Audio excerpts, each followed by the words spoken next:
Hey, what's up, guys? Is my audio a little bit better today?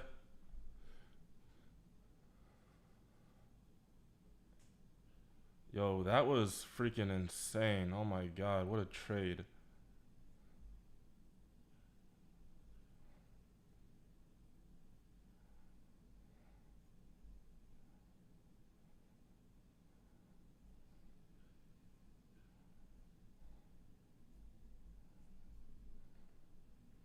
That was literally nuts. I can't believe that just happened.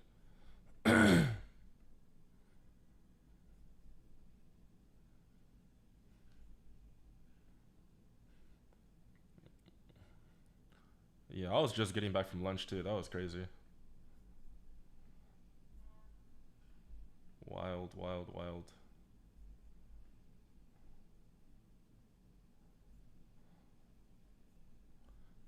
Yeah, hold on just a second.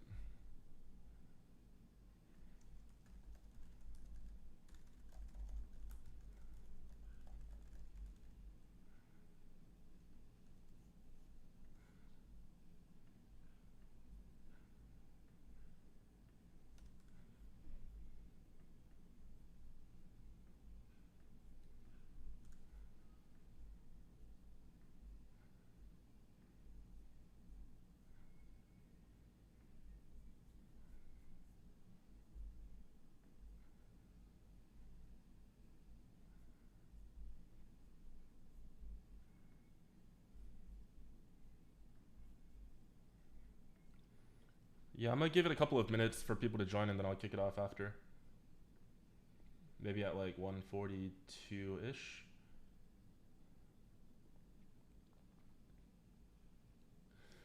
Yeah, if you want to play around with the settings, they're mainly going to be on these two columns or these two top rows. So you could do so you could change from like orbs right there. It pretty much changes like the styling of the orbs. So you could do just regular round ones, or you could do the V2, which effectively changes and adjusts the height of the orb based upon how high the exposure level actually is. I mean, we've been bullish as long as the 725 dark pool was going to hold. I'll go ahead and do a review of it, but hopefully some people were able to capitalize on that pump. That was nasty. And yeah, the exposure color, if you want to do different colors, you can change it to like warm. We have mono, which is just generally white, and then yellow and purple, which is what people are familiar with. You've got blue and white here. Candlesticks, you could change them as well. So we've got like a lot of different options for like customizations. Yeah, that was a news pump, but at the same time, I mean, the setup was there for long. It was like we were pretty much playing the same setup in the morning, which was the 725 reversal. Yeah, you guys are saying my voice is low. 1 second. How is it now? Is it better now?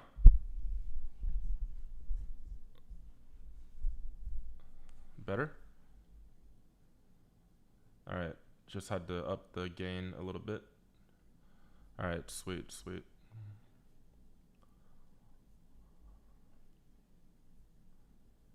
I'm running the Thailand scans only on the weekends right now.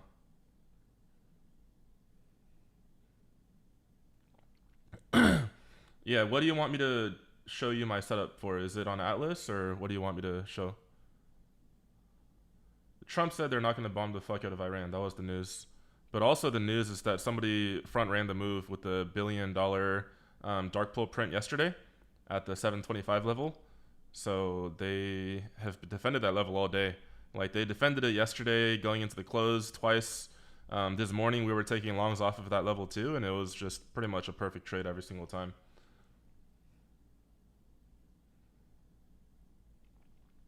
But yeah, this is my Atlas setup for anybody that is curious. If you want to go ahead and show multiple panels like I'm showing, there is so these bars you can actually scroll right on them, and what you will see is that if you go all the way to the right, there is a button here where you can adjust the pane layout.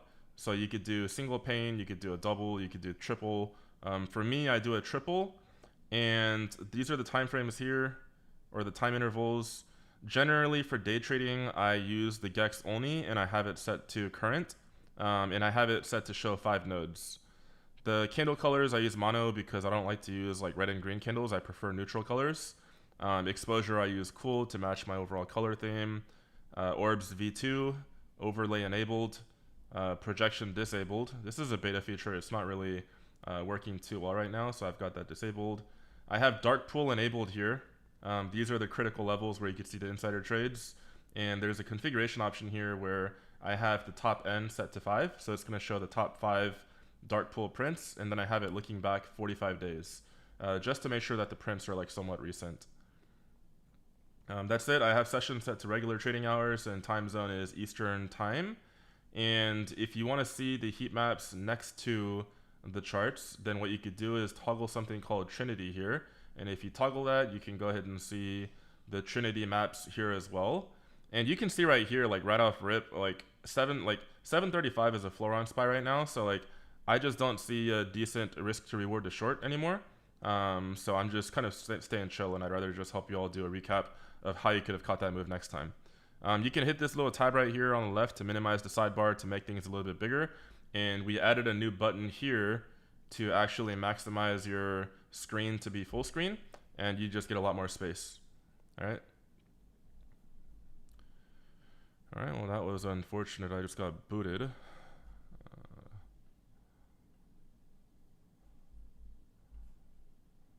That was weird. All right, so hopefully that helps in terms of the overall Atlas settings. If you guys want to sign up, you could literally just go here, and you should be able to sign up.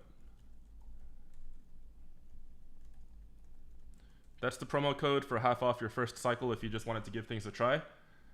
But yeah, I mean, ultimately, like, I wouldn't have tried to short anything there. Like, I mean, it's breaking above the ceilings. I mean, SPY looks like it wants to go up towards these DARKPOO prints right here. This is a $5 billion order, so we'll have to go ahead and see. But calls off the lows are easily printing like 3,000% plus right now. Like, shit is just freaking insane. That was an insane move. Like, my swing calls are actually coming back, so that's good. I've mainly been day trading SPX to try to keep my portfolio green with my swing runners, but yeah, this pump just brought everything back a pretty good amount. So yeah, like even the flow right here on this massive candle, like they chased this one with flow, just a massive order. Like all of these are 0-day expiration calls that have been slammed even on that pump candle, so you would expect some kind of continuation, right? It's like, I mean, these guys are all like green and in the money now on their calls, right? So that's something that I like to use for flow seeker. Over here, you see 727s, like they slammed all the way up to 730. So, I mean, yeah, these guys all made good money. I mean, what do you mean Microsoft Trinity? You don't even need Microsoft Trinity. Like Microsoft is just a single ticker heat map. Flow settings, I have it set to single leg sweep, and I have at the money, out the money, and then trade side is at the ask with maximum data expiration being 1, because this is my day trading setup and I prefer to just look at close dated flow. I mean, everybody has a different preference in terms of like what flow settings they use, but this is just what I found most success with so far. I mean, technically speaking, like if you add non-sweeps here, like it's not too different in terms of the overall results that you get. So you have to adjust these like on a per panel basis as well, it seems.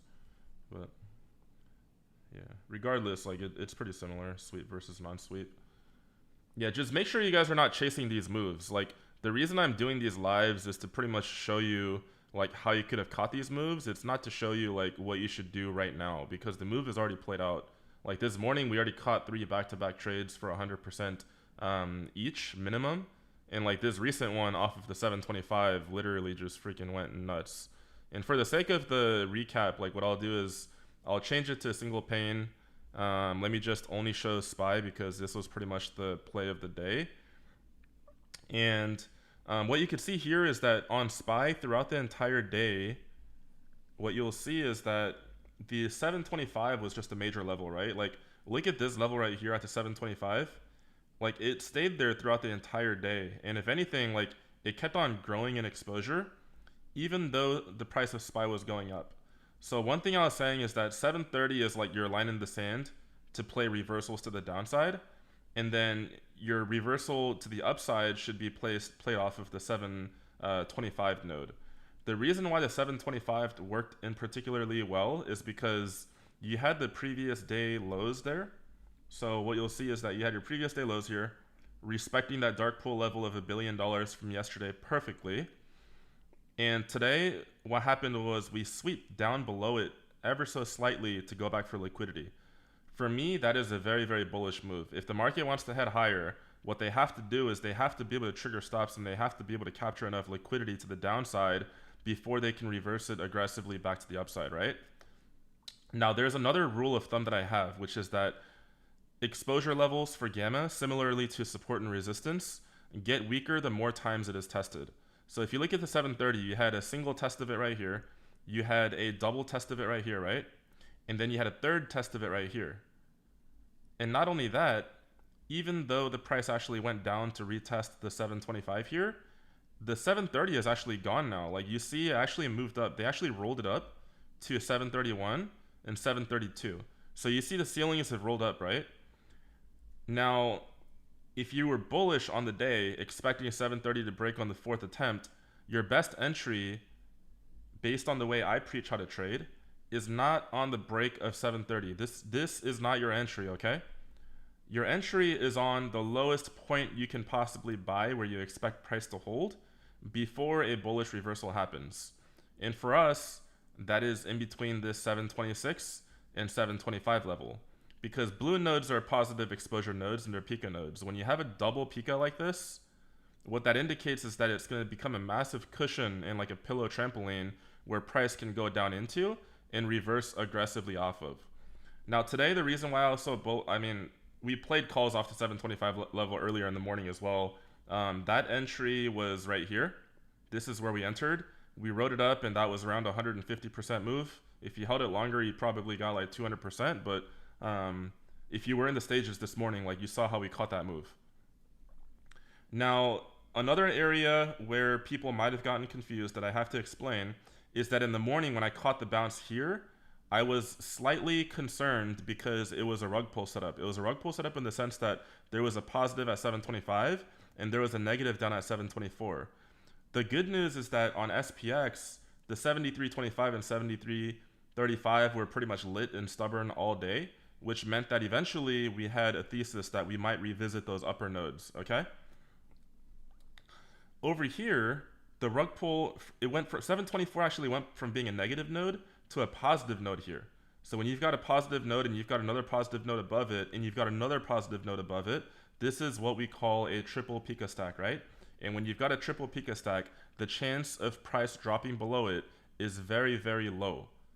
Like you went from a potentially bearish rug pull setup here, which is where we took a lot of calls because we were concerned it was going to actually break below it, into a very bullish reversal setup with a triple Pika stack, and you've got a $1 billion dark pool print right here that was generated yesterday on June 10th for 924 million. Like that's massive. Like the level of confidence you have here is second to none. Like everybody should be considering taking at least a small position of longs here. And right when it tapped down here with a double hammer on the 3-minute chart, which is what I use for day trading, we got the Trump news saying that he's not going to bomb the hell out of Iran. And then we ran from 725 all the way up to 736. It was literally an 11-point move in less than 15 minutes. So a lot of people are saying like that's a news pump, right? But if you were prepared to take the trade and the setup just based off of the technicals and just based off of the heat seeker, like you would have been fine regardless. Like you would have entered here, right? I mean, you would have entered on this candle right here approaching 725, right? And you wouldn't sell it, right? You wouldn't sell it like just on a wick. You would have at least caught this small candle. And then if you waited a little bit longer, you're fucking eating this news candle right here. So that's why I say like preparation pretty much expands your surface area for luck. And this is just a great example of where you can prepare for the right setups and the right trades. And as long as you're doing so, you might get a little bit of spark of luck that goes your way and you're going to end up with a 2,000% or 3,000% trade, right? So that's pretty much how the day played out. Earlier we also in the morning we traded the first bounce here off of 725 because that was a clean level in a dark pool. And then the other trade that we took, or John took in the morning, was this rejection right here off of, this is a double Pico stack right here, and he pretty much caught this rejection all the way down. So, you know, those are some pretty good setups in my opinion. Like I think today was an incredibly clean day to trade to the upside and the downside. And if you're just employing like lessons that you were taught yesterday, then you should be able to catch these moves going forward. All right, so I go back to the triple stack. This is pretty much what I use. Like it seems like we're just running into like some resistance levels above, and you know you've still got your nodes to the downside, so it's kind of settling back. But you know ultimately like the main moves for the day are done. Like when you get a newsprint like that, they really do slow it down going into the close because you know they're not going to give they're not going to give another like 3,000% move.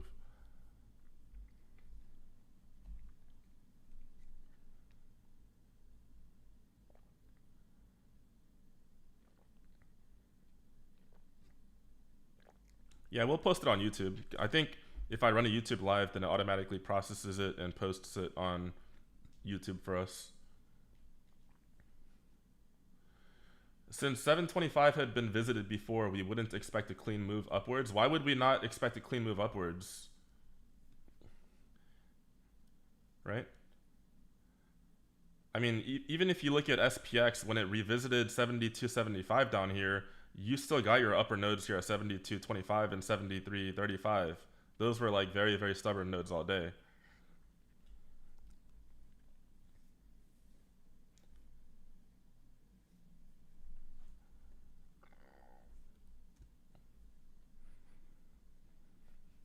Yeah, 725 was our major pivot on SPY. As long as we stayed above that, like it would have been fine to play longs off of.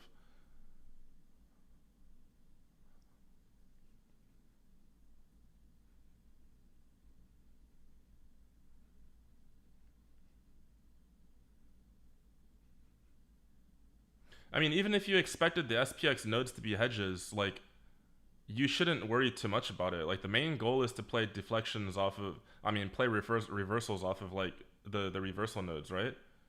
So if SPY is heading down towards 725, like you're already in a buy the dip mindset. Like you're not gonna short it at 725. Like 725 is a floor, right? The 10 a.m. ceiling rejection, John Wicks played it. I didn't play it because I was pushing some code changes to fix a major bug today.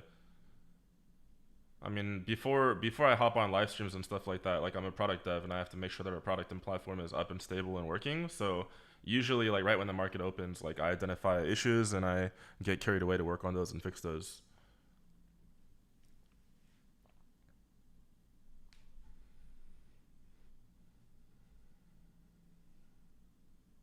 No, the Discord products don't have alerts. Like I'm not in the business of doing alerts, and legally I'm not allowed to provide alerts, given that I manage like actual people's money. So that becomes a conflict of interest for me. I will never be able to run an alert server or do alerts unless I pretty much quit my like fund job, which is not going to happen. So yeah, you don't look for that in Asgard. Like we will post analyses, and like in my live trade today, like I was pretty much walking through like what I'm looking at, and I was like, yeah, I'm gonna go ahead and take some calls here when it undershoots 725, and like people would just have to listen to that and try to see what I'm seeing, and then just take the trade.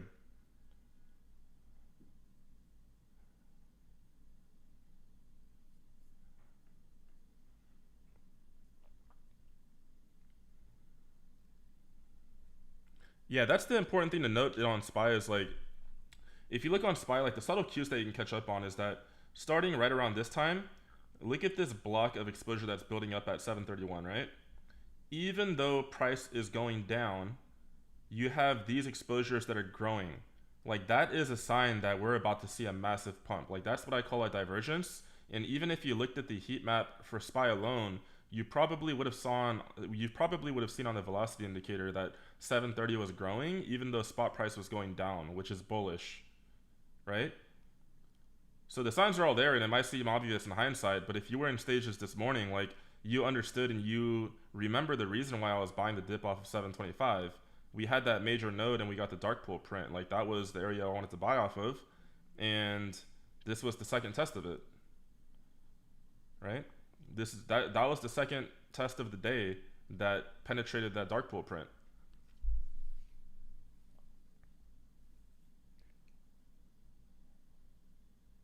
I don't live stream daily. Like I just do it on days that I have time to do so. I mean, Skylit for me at the end of the day is a business, and we support over 3,000 users. So um, that's what I got to do.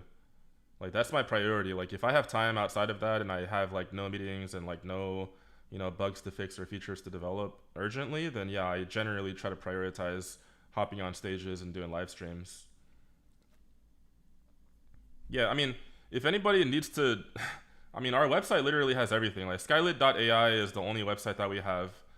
If you scroll down to the pricing, then you can go ahead and see what gets access to what. There's a compare plans down here. So please just take a look at this one to understand what the differences are. And if you have any other questions, you can let us know. But like, I mean, even here, like a commonly asked question is, do you guys offer alerts and signals? And I said no. Like I'm not in the business of like spoon feeding people alerts. Like if you wanted an alert server, we do have partner, like we have servers that we're partnered with that use Heatseeker and Skylit. You can go ahead and join one of them. They're probably a lot cheaper as well. But the people that I care about are the people that truly want to learn how to do this themselves, that want to depend on just their ability to put food on the table for their families. Like I just don't like to work with, people that want handouts. Like I care about teaching people, and I want everybody to become a professional and really, really good trader. And Skylit is my avenue for being able to do that. An alert server just makes people dependent. And, when you take an alert and you lose on the alert, what generally happens in 90% of the cases is that people will blame the person that posted the alert rather than internalizing where they went wrong and thinking about how they can improve. You're only going to become a profitable trader if you start looking internally for how you can improve, not by blaming other people for your losses. Right? So no, I'm not gonna do alerts. Like I'm just not. I've done it for years, and like it was the most miserable job that I had because people were so ungrateful for it.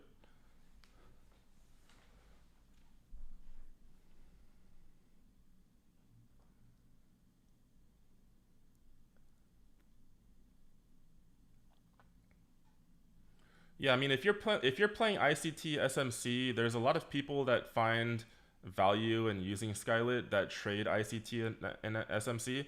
There's actually a lot of people in our chat that use that for futures, but I studied my share of SMC and ICT, and I think the confluence that you should be looking for are like the buy side liquidity sweeps and the sell side liquidity sweeps, and seeing how those line up with these major exposure levels that you're seeing on Heatseeker. And on the trend days where you see ceilings rolling up or floors rolling down, what you can effectively do is you could try to find confluence with your FVG and IFVG retracements. And like that would probably help you align the strategy. Like I think ICT and SMC actually work really, really well with Heatseeker. And that's a lot of how I trade as well. Owl's Capital is good. I mean, they got Bobby, they got Kian. Like Kian's just a freaking monster when it comes down to like comments and like trading. Um, like the thing about Kian is he's really good and he trades in a very like conservative and safe way. So if you've been getting blown up left and right by trading with very, very aggressive traders, then he provides a pretty good change of pace where like like he takes every one of his members' losses seriously. And Bobby, on the other hand, is like he's just really, really good at reading heat maps in Trinity. So, if you wanted a more affordable option, then you can always join, see how Bobby does it, learn from him, ask him questions, and later when you stack up your bankroll, then you can go ahead and try to get Skylit for yourself and work with it. But we also do Tuesday and Friday trials in Owls and Trinity Trading Partners. So, you can check them out in both servers. The community view is Discord access only. So you get the SPX maps, you get the QQQ maps, the spy maps. You could use the Heatseeker bot to pull everything up. The community tier is effectively like it's almost like a trial run for a lot of people, like because they want to see what the community is like. They want to jump into stages every now and then and hear how we do things. But to be complete, like it's a no-brainer. Like $99 a month to like get access to the analysts that we have and like the knowledge that we have in our server is, I mean, we've literally signed like 1,000 new people in the past month, and it's been overwhelming. Like we only have like 6 people on our team, and we're trying to support 2,500 people, so it's been a little difficult.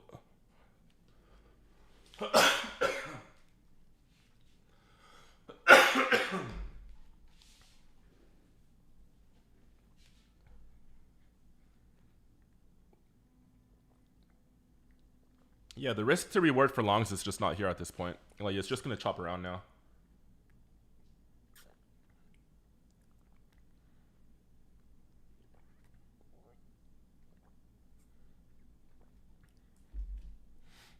Yeah, Giuliano, he is like my, like, I worked with him for a long time with Heatseeker and Skylit as well, and he also posts alerts and owls or trades.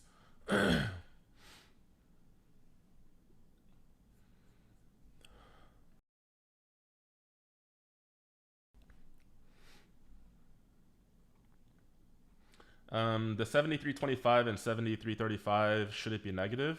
I mean, why should it be negative? Like, dealers are positive exposure at those levels, so that's why it's showing positive. Initiate will get you the 3 maps that you see on the right. So initiate will get you this view right here. Atlas is only for pro.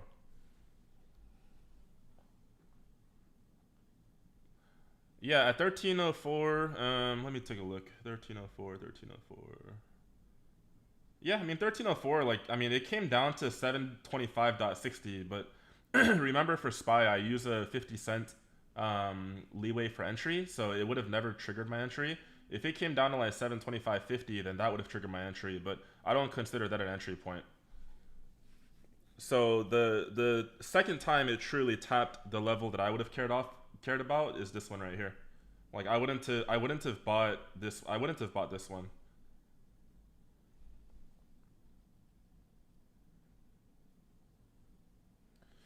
My daily approach for Trinity is not much. I just open it up and, like, at this point I've got muscle memory when I use it.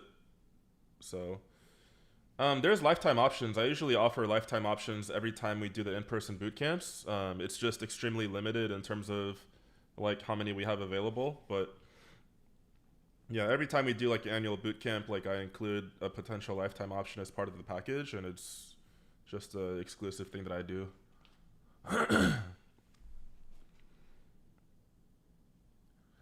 I mean, I just don't like trading. I just don't like chasing nodes. So one thing that I don't do is I don't chase nodes. So if a move is already happening in the direction of a major node, I'm not gonna go after it. Like, I only care to trade deflections off of nodes into the direction that I expect price to eventually reverse to.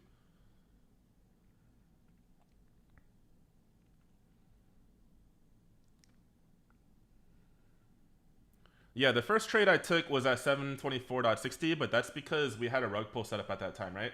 So the Barney usually results in overshooting. So when the 725 was positive and the 724 was negative, I expected a potential overshoot, so I had my order a little bit more conservative. And in the example of a triple stack Pika, you have 3 positive nodes that are all dampening volatility, so you would expect a reversal to potentially play out sooner. Yeah, everything just overshot and now it's reversing to the downside, so it's pretty cool. 73.35 is a major node that it's going after. Yeah, the next boot camp that we have is in August, so we have one in August in New York City coming up. And then the next one will be in Vegas, probably towards the end of March next year. And we'll do like a lot of live streaming on Big TV or something. I don't check the previous day high low. I know I probably should, but I don't. I can just trade off of heat maps and like the levels just end up coinciding for some reason. How old am I? I'm 62 years old. Yeah, I'm getting old, man. Yeah, I could do Flow Secret tutorial again sometime.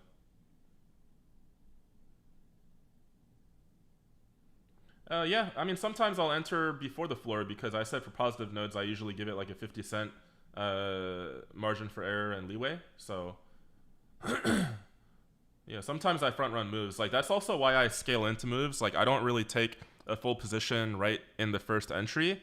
If I am willing to if I'm willing to risk like a maximum of 40K on a particular trade, then I might front run the node exposure tap and enter like a 10K position first.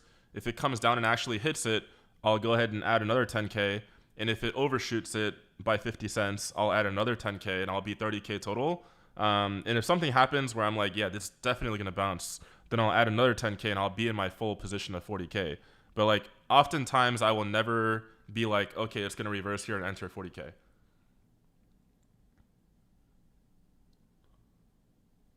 Yeah, I'm 62, yo. What the hell? What's wrong with being 62?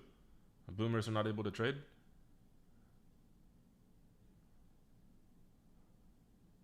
How do you trade trend days when there isn't a reversal? Like, just don't trade it. You don't have to trade every single day. But ideally, like generally on a trend day, what you'll see is that the floors will rise up. Like the floors keep on rolling up in the sense of like a bullish trend day. And then on a bearish trend day, you'll see ceilings rolling down. So you could generally buy, like on a bullish day, you'll buy a bullish retracement into a floor that has rolled up. And on a bearish day, you will buy a bearish retracement on a ceiling that rolled down. I mean, it's literally just like trading SMC and ICT, but for a trend day, you're using IFVGs, and on a chopper reversal day, you're just using buy side liquidity and sell side liquidity hunts. Yeah, I drink out of the fountain of youth. Yeah, New York is awesome. Like, I just love the hustle. I love the energy. I love how electric everything feels when you're just out and walking in the streets. Like, I mean, that's how I am. Like, I enjoy hustle culture. It makes me feel a little bit younger. And, like, you know, being 62 years old, like, anything that makes me feel younger, like, I'm all in.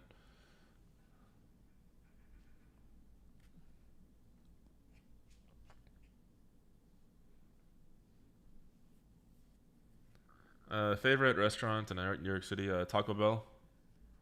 I'm a simple guy.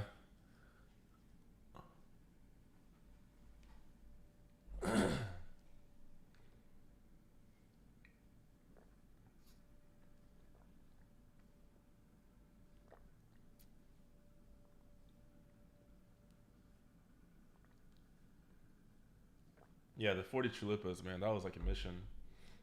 No, you shouldn't short it. Like, if you wanted to short it, like your opportunity to short was like right off the 712 right here on QQQ, or the overshoot of 7370 here. Like, the opportunity for shorts is over in my opinion. Like, the reason I say that is because like you've got a floor here and you've got a floor here on SPX, right? Like, shorting into that is very dangerous, and we're at a floor on QQQ right now. Or SPY. Sorry, I got my charts mixed up. Actually, let me change things up a little bit. Yeah, there we go. Yeah, QQQ all the way on the right now. Yeah, SPY and SPX are like damn near their floors, so that's really tough to short. Yeah, I mean, Iran saying there's no deal. I don't think it matters. I mean, they wanted SPX higher today to begin with. Like 73.25 and 73.35 has been there literally all day. Like look all day on SPX, like that level is just there, right?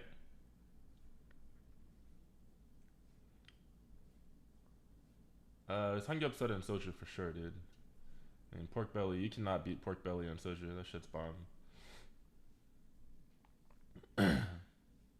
Yeah, the risk to reward is shit. Like if you miss a big move like this, like it's not good. No, the $100 plan doesn't have this one. That one is a community tier, so you'll get the Discord bot that pulls heat maps and a couple of other things.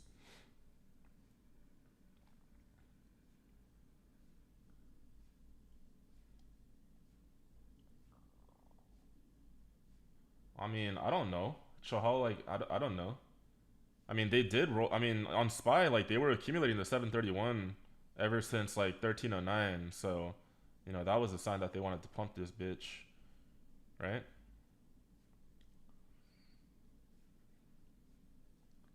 Yeah, if you're new to day trading, like, I would prefer you start with paper money or do, like, futures prop firms.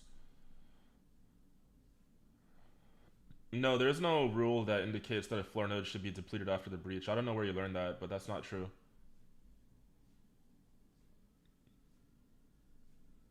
Yeah, Ivan or Ivan, welcome to the gang, man. Yeah, look at that. See, bounce off 73.40, bounce off 733 on Spy. If you try to short, you would have been cooked. Yeah, QQQ potentially has a rug pull here. I think it's more of like a chop because if you look, it still has a major node up here at 712. and it has one at 705, and we're right at the midpoint of that one. SPY looks like it wants to pin at 733. SPX, if it stays below 73.50, it can revisit 73.35. But yeah, I mean, there's just a lot of support at these levels now. Like if you missed it, you missed it. Like there's no point in trying to rush a trade. Like those are the ones that are gonna blow you up. Like when you just FOMO trade because you missed a massive move, like those are the moves that blow you up. Remember this. Like if you missed a major move, then like don't try to force the next trade. Like you wanna let things reset and reshuffle and then go from there. All technicals and all trading stuff, probably a good 5 to 6 years, and like even now I'm still learning. But most of it is all codified into Skylit now. If we revisited 705, would I play 1 DTE? Maybe. Yeah, if we revisited 705, like I would maybe consider taking calls there. I mean, it depends. If the thing is, if we revisit 705 on QQQ, that means SPX would probably be below 73.25, which means that it would become a ceiling, and the risk to reward for longs wouldn't be there.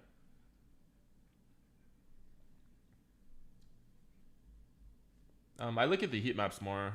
I mean, I started using Atlas a lot more a couple of days ago because I'm mainly dog fooding it myself. So I've been on a mission to like trade without trading view, because if our expectation is that users should just use Atlas and they don't need trading view, then I shouldn't use it either, right? So we've been doing a lot more feature development on Atlas so we could effectively get it to a place where we could just use it without any other charting software. And I've been liking it. Honestly, it's been so easy to see. Like just being able to pull up this Trinity and like, you know, resizing things. Like Trinity is like my bread and butter. Like if I don't have Trinity, I don't trade. But the charts on the left of it just make a lot more sense and help a ton.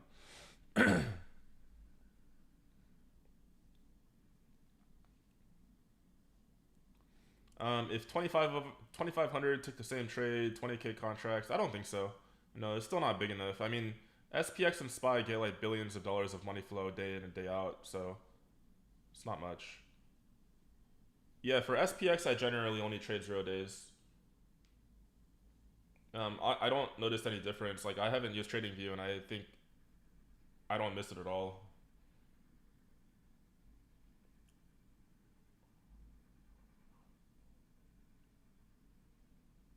Yeah, the orbs are not going to show because it's only showing the top five. Remember, so there's a setting that you could set right here on nodes, and I have it set to 5. But if you want to show all of them, like you could do 20, but like your chart's going to be way too noisy at that point, right?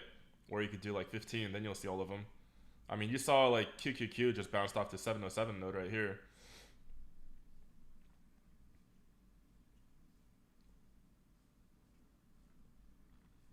Right? Or even if we do 10, it'll show. If we do 5, it didn't show. So, you know, you could do 10. Like, if you're wondering why QQQ bounced right there was a node at 707.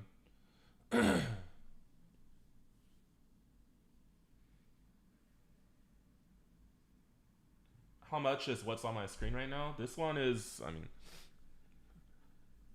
I think SpaceX is just a bunch of noise. I'm not going to worry too much about it. No, the node doesn't get depleted. That just means that in the world of technical analysis, if a level is tested 3 times, then it's just weaker and weaker after every test, right? Yeah, I think QQQ here would probably try to test 712, and you'd probably get a potential rejection there.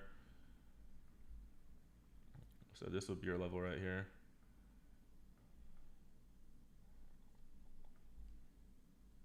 Maybe like a double top or something right there.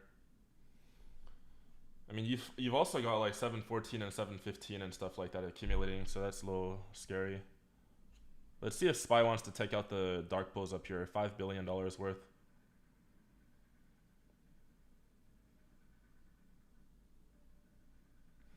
712. Yeah, I mean, the only thing I don't like about 712 right now is that there's these nodes accumulating right here, and then this actually could become a reverse rug pull setup, which can slingshot it up to 740. But SPX doesn't have anything up here, and it actually still has 7350. 73.35, which is bearish. Like SPX itself is bearish and it wants to go down. So, I mean, I would consider like a 712 short a probably like a C plus or a B minus setup. And when I'm on stream, I usually like to just take A plus setups.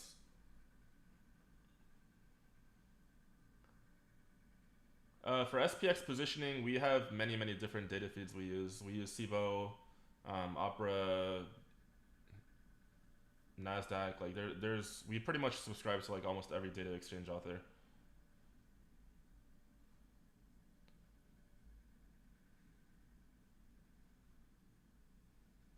Yeah, that's okay. It's been working for us, so you can go use whatever you're using.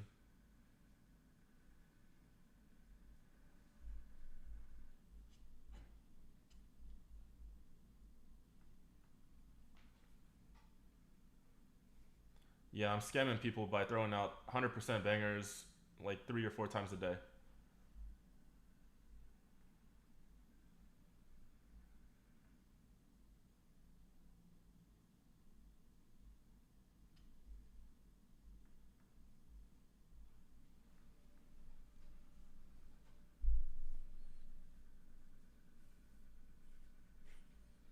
Dark pools. So you have to click into it and then. So SPX doesn't have dark pools, but for SPY and QQQ, you have to click into it first and then toggle dark pool.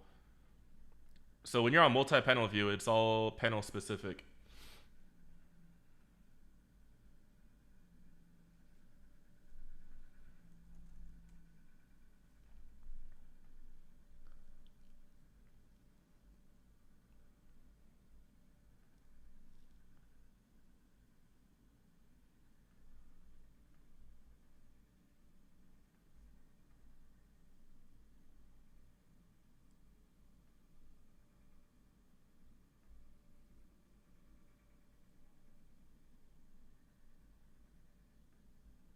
Nubby must have gotten his ass whipped in the market today with his fake data.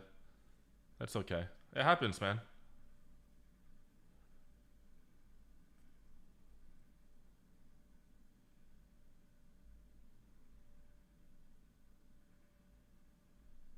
Yeah, nobody wants to hear, dude. Go play around with your $20 a month Claude bot or something. Thank you, Ivan.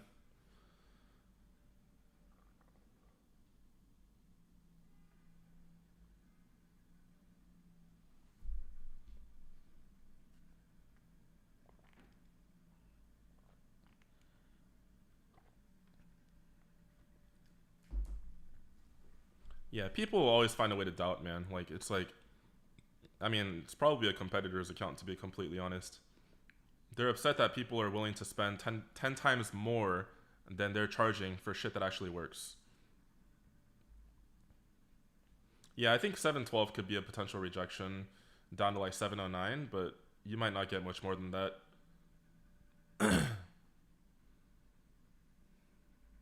You think we're going down to 733? Yeah, I think that's possible, as long as 712 rejects.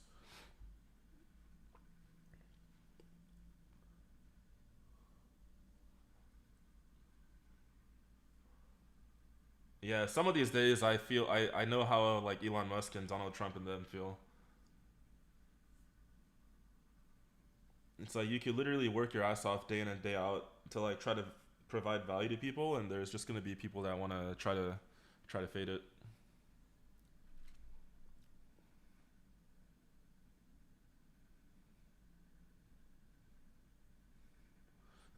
The purple levels are those are dark pool prints.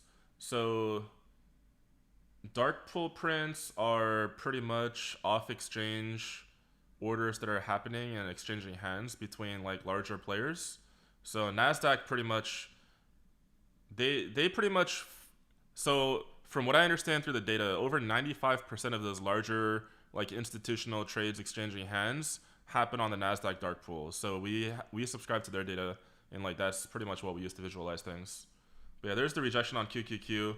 So I remember earlier I said give it a 50 cent, leeway. So 712, we tapped up into 711.65 and then we rejected and we hit 709 already. And we almost are at 733 on SPY.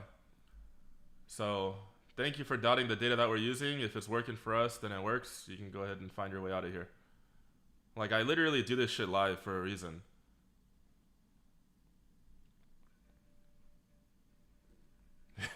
Yeah, people are literally here saying we're using the wrong data. Like, us.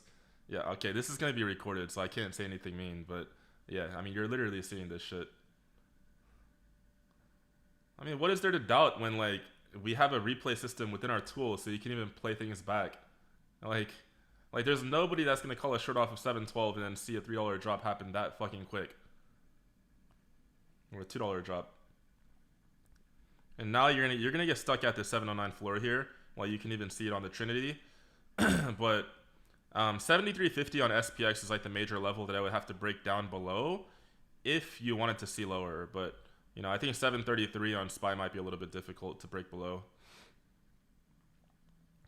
So like if you were in shorts, like you would be trimmed out right now already at like 50% to 60%, and you have a risk-free trade because for your runners, what you could do is you could set your stops at break even, or you can go ahead and set them on break above 712 to invalidate the thesis.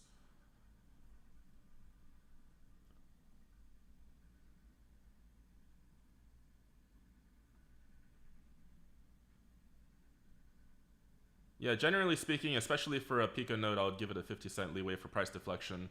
But the reason why I'm more confident in giving it a 50-cent leeway for price deflection is because you had confluence on SPX to the downside. Remember, I said SPX was up here earlier, and I said the only other orbs or nodes of interest were to the downside, right? So SPX is showing everything down. SPY had 733 here, wanted to go down, and you had a rug pull set up here on QQQ. So that's how it played out. Now it's trying to bounce off the 709 node. So remember what I said yesterday. If you're taking a trade, not only do you want to go ahead and enter perfectly on the particular trade, but you also have to understand as soon as you enter a trade where your first trim is going to be or where your first exit is going to be. And 709 was that particular level. We tapped it literally to the penny, and look how much it bounced already. It bounced $1 already off that orb. Right?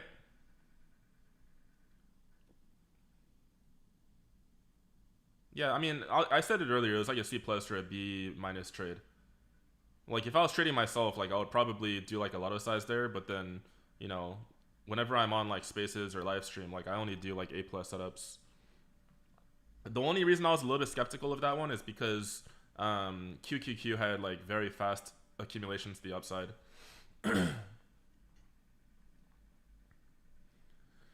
Yeah, you can go ahead and mount the stop loss at 50 cents above the level. But generally speaking, when you're trading 0-day expirations, this is an important lesson that you have to take note of. But if you are new to trading this particular style of trading, make sure that your stop loss is your position or your size. So instead of taking a $5,000 position and setting your stop loss at 50%, which means your max loss is 2,500, just take a $2,500 position and let it run down to zero. Your max loss is still going to be the same, but with the other approach where 2,500 is your max investment, you're leaving yourself a lot more margin for error. So yeah, SPX is reversing off the 7350 right now. QQQ off the 709. SPY off the 734. But yeah, overall not bad. Like a trade like that is like 50 to 60%, and like to get a 50 to 60% trade in like 6 minutes, that's pretty insane. Like that's really good.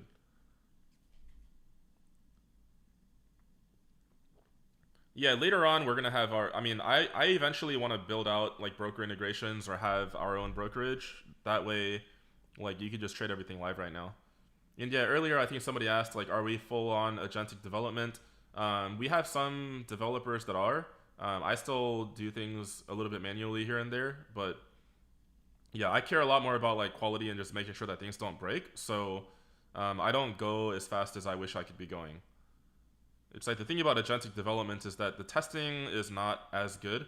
So I know we got like Playwright for like a lot of front end testing, but then I think testing is still a very difficult bottleneck right now when it comes down to agentic development.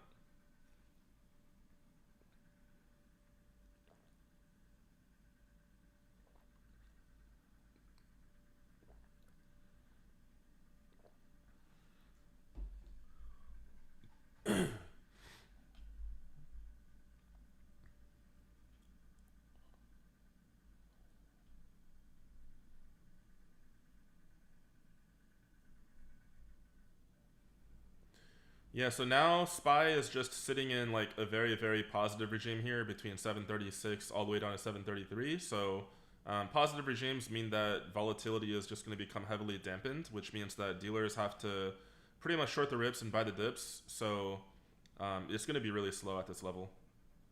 Like that's why I say like never diddle in the middle. Like you always want to buy or fade the extremes. So earlier, if you shorted off like the 712 level, like that was good. But like after the rejection, there's not really a good trade to take, right? The problem with most traders out there is that they're responding and reacting to price. So what they would do is they would wait for this rejection to play out. Then after they get a red candle, they'll look to enter, right? But after that happens, we're already up 50% plus in like what they're gonna be in, and they're already in drawdown right now, right? I don't think we squeeze above 712. Like it's gonna be difficult to squeeze to the upside, and the only reason I'm saying that is because like SPX is anchoring to the downside, right? If it goes up, it's gonna want to come back down.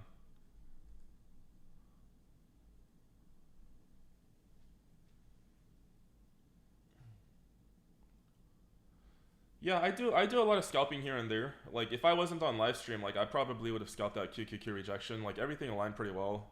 I mean, on the 7360, or you had the 7370 here on SPX, you had an overshoot of 735 here and a 736 resistance, and then QQQ just had the 712 node. Like I probably would have scalped that for like 30 to 50%. Yeah, the Academy tab is good, and then you can just go through our doc site and then my YouTube channel. Yeah, because most of the nodes are to the downside on SPX. I expect any pops today to fade back down.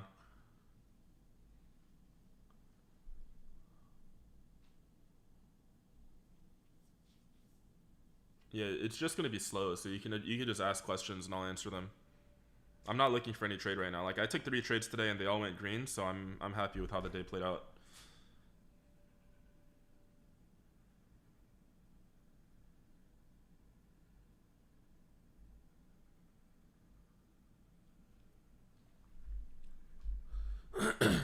Yeah, so BJ is saying that's a great question. You asked how do I determine which indexes to trade based on Trinity, or you mean main confluence?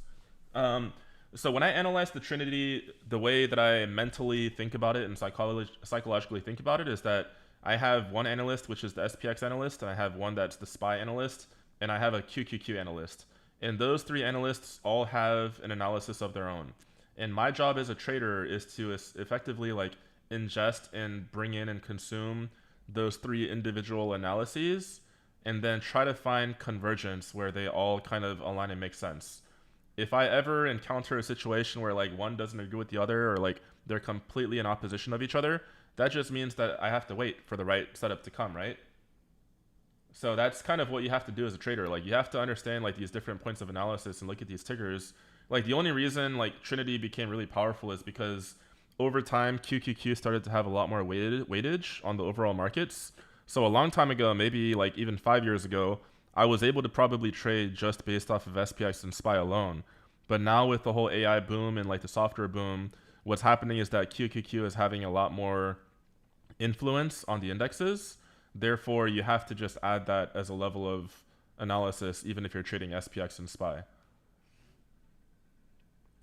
There are moves like this pretty much almost every day. Like you just have to be ready to catch them. Yeah, you can all hold $1. Yeah, congrats, Chahal. That's really good to see, man. I think you were in the chat earlier and struggling a little bit, weren't you? I don't know. Yeah, so I use HS for swing trading. I primarily look at the VEX for swing trades. But when it comes down to swing trading as a whole, like you generally have to trade in the direction of where you expect the market to go. And it just hasn't really been a good condition to swing trade in for the past week because you're seeing a lot of whipsaw action, but you're also seeing a lot of like volatility because the VIX is so elevated. So it's just not really a calm environment for swinging. Like when volatility is high, it's much better to like day trade and take advantage of the intraday volatility. It's very hard to swing trade in a volatile environment because one day you're gonna have a massive up day and the next day you're gonna have a massive down day.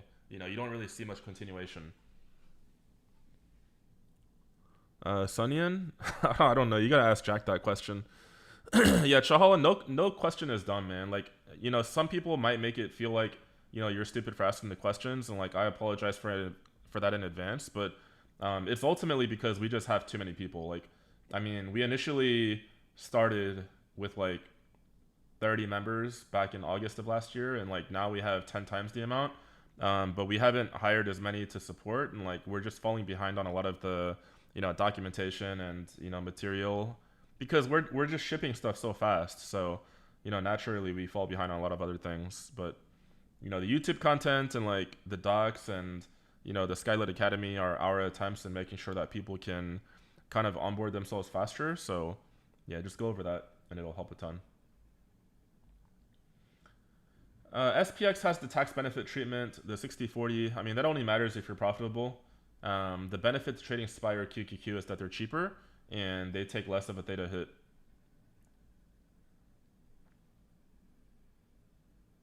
Yeah, I leave majority of my port in cash. So right now I'm like 6% exposed right now and 94% cash.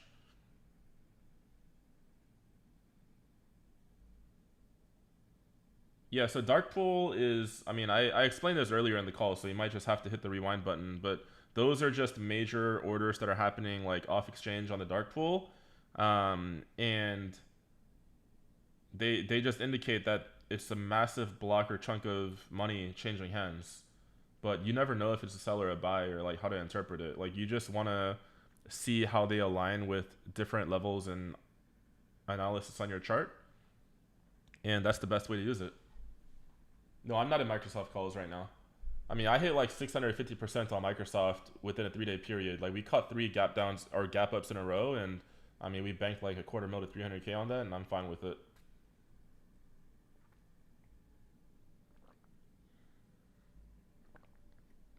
Yeah, one year from now we'll have our own agentic brokerage. Atlas will be an agentic trading platform.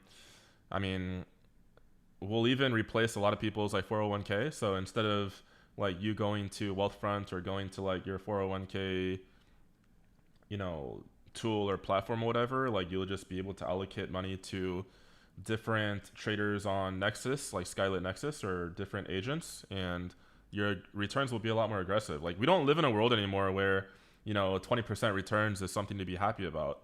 Like you need to be able to get like 100% returns plus for investment and trading to be worth it, in my honest opinion. So the whole investing space and 401k space is like very broken. Those people effectively take your money and they invest it in different areas their own way, and then they just give you very modest returns. But I think things have to become a lot more aggressive and they have to become a lot more active. So the way I see it is that Skylit is kind of carving and paving that path for how investing and trading for the next generation should look. And I'm happy that we're spearheading that.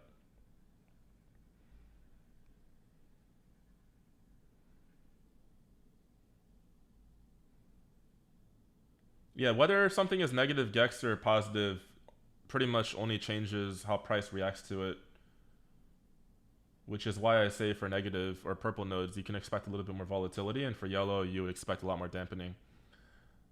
Yeah, for the fund, we do a quarter mil minimum for that one, but yeah, I mean, even that, it's been pretty slow lately for me because I've just been 100% focused on building Skylit and just working with the users.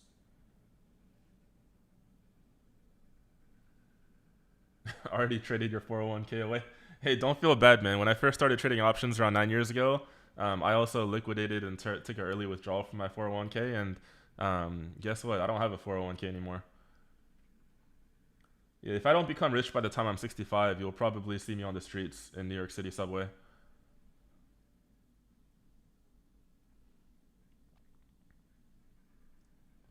Yeah, negative is volatility, positive is dampening of volatility. So negative nodes like the Barneys, like they are pro-cyclical in nature, so dealers have to buy into buying and they have to sell into selling. And then yellow ones, they have to buy dips and sell rips, which is why you see a dampening of volatility. Right now, you see SPYs just stuck in a Pika cluster, like 4 different nodes, all stacked that are positive, which is why you're just seeing a fuck ton of chop right now.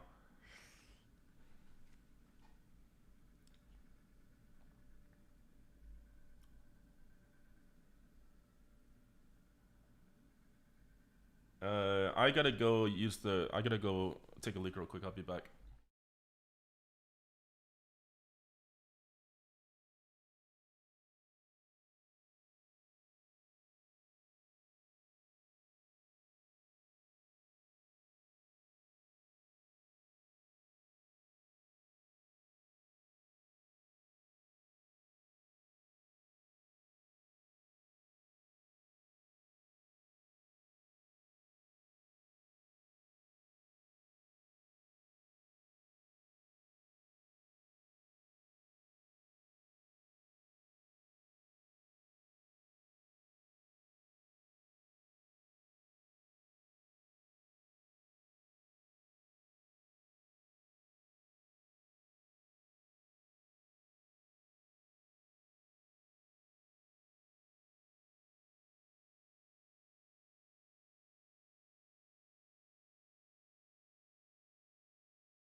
Still chopping. Still chopping. Did I say we are gonna chop?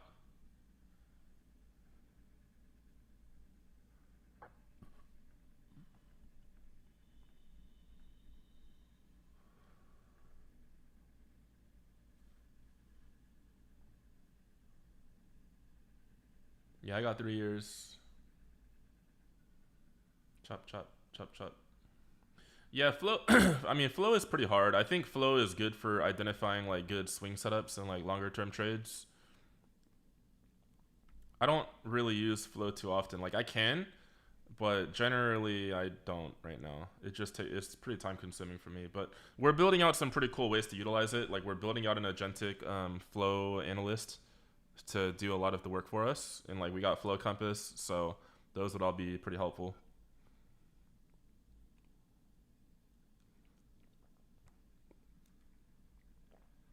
Yeah, I'll try to do more lives.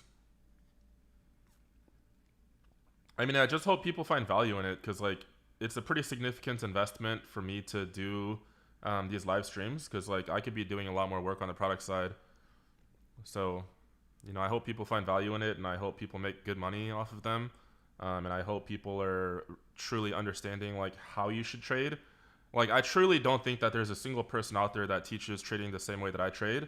And oftentimes, like that's the reason why our approach works a lot more effectively than anybody else. Because if you're trading just like everybody else is teaching you to trade, then I mean, how are you going to be profitable, right? Because a majority of people don't profit. So all you got to do is throw out everything you learned in the past, and you just have to listen.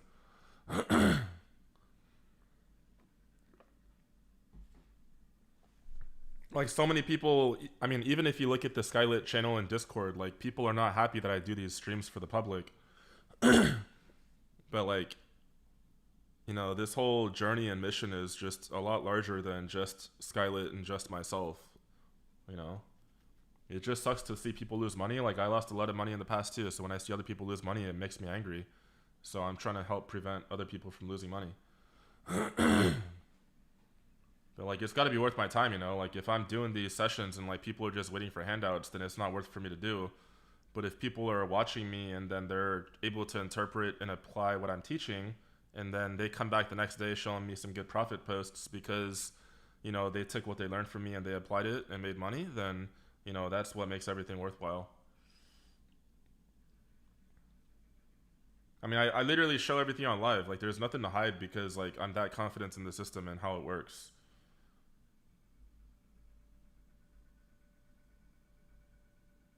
Yeah, I'll try to do at least once or twice a week from now on, like bare minimum. I will be gone for like 2 weeks in at the end of August though. I'll be in Asia for 2 weeks, so probably won't be as active then. But yeah, what up, Jose? Long time no see, man.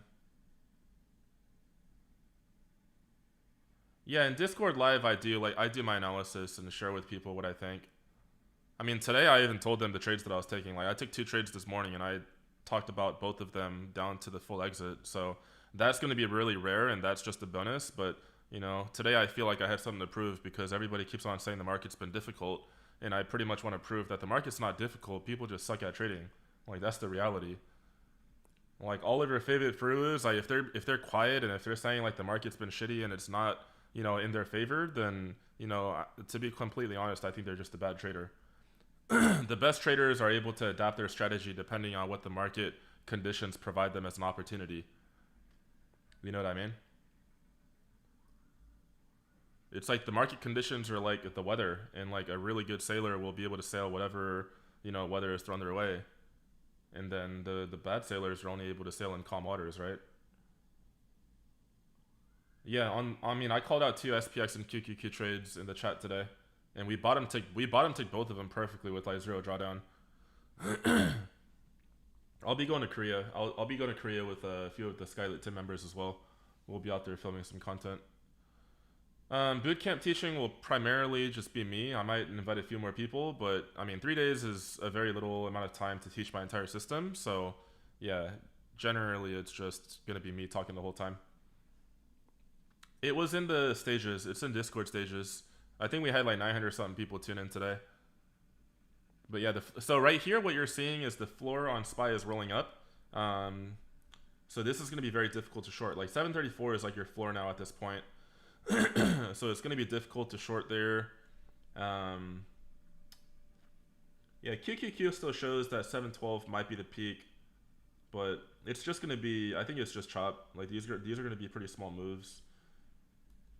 And the SPX is still showing like 73.50 and 73.35. So, you know, we might see something like go up here and then back down. Like, might see something like that. But SPY would need to create room. Like, this number would have to reduce in value, and like this number would have to reduce in value, because if 734 keeps growing, then that becomes your floor. That means the floor rolled up from 733 to 734, right? Yeah, it's a double pika. It's really difficult to short into a double pika. Like, even if you shorted like the 712 again, that would be like you would have to scalp the move instead of like holding it to the downside.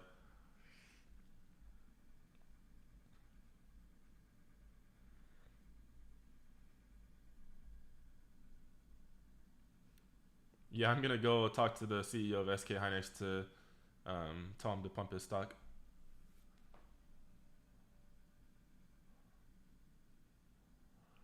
712. Yeah, if it didn't overshoot, it might become a potential ceiling again. I mean, I think the only risk right now for shorts is that the floors on SPY keep on rolling up. Um, that's about it. I can trade futures. I don't though, because I enjoy having my evenings to just develop. I mean, if I trade futures, like I'll be trading like 24/7 pretty much. It's not good.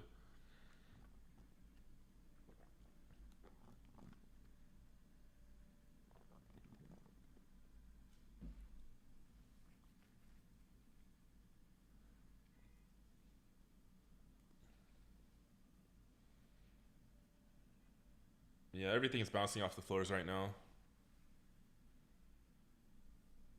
Yeah, king node is pretty much just the highest absolute value node on the map. Yeah, we're rolling up into all of the ceilings again right now. Slowly, ever so slowly. Like, SPY is just like really, really positive. Like, it's all yellow and positive nodes up here.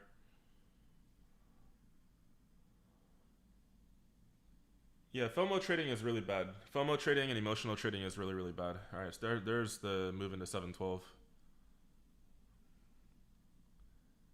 Yeah, you just have to see like how everything evolves, like how the maps are evolving. Yeah, look at SPY right here. Like, these are getting pretty quick. I mean, look at this one. This one. Well, you can actually see, if you click into these nodes, you can see the rate of growth of each particular exposure node, and that's what we're seeing. Yeah, QQQ is no longer a rug pull here. That gives me a little bit of pause in terms of shorting because I don't see the rug pull. And then you see these are accumulating up here. SPX still wants down into the end of the day though, so I think even if we overshoot slightly, we may come back down. I wonder what these dark pool prints are though. They've got $5.12 billion worth of dark pools at 737 and change on SPY. I don't think we'll hit 73.35 unless, I mean, 73.50 would have to hit first, and that's pretty thick.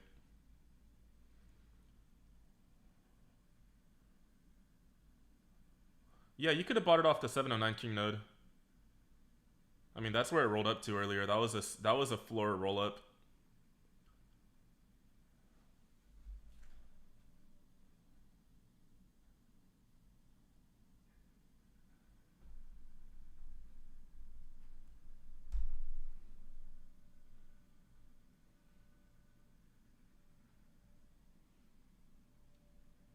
Yep, there's the 712. Yeah, people that are shorting, like, people that have been trying to short after this pump are just getting pummeled today. Yeah, you see SPY is like accumulating really fast. Like 738 and 740, I think, could potentially overtake the 734. No, the only reason I'm not taking a short is because these upper nodes have been accumulating like really, really fast. The 716, the 718, 740, 738. I mean, the first rejection was okay, but this is the third attempt, right? So at your third attempt, like the possibility of it rejecting is a little bit lower. Yeah, yeah. The dark pool is like very ominous for me. I'm just very, very curious if they're trying to tap those today. If the floor is rolling up, what that means is that you're getting support at a higher level than what it was previously. So your downside move is just not going to be great.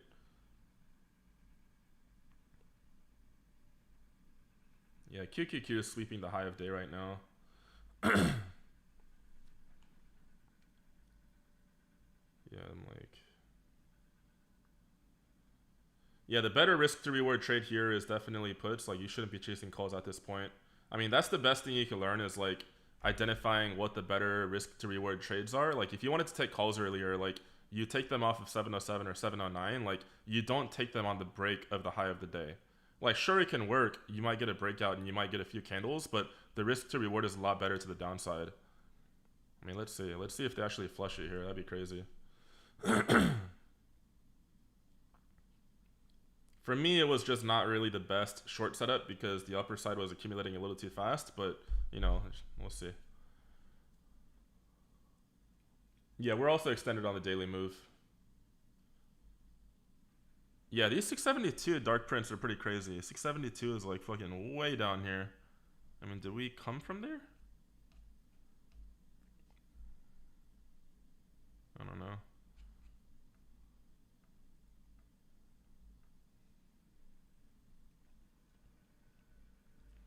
Yeah, the 712 is a major level here. So if the bears are able to step in here, then we might hit back down to 709.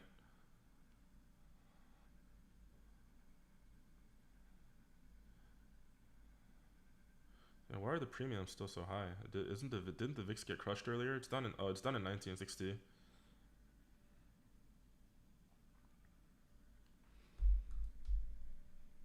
If you're a sub to the Discord, the Substack's not really necessary. You can still use it as like a watch list though.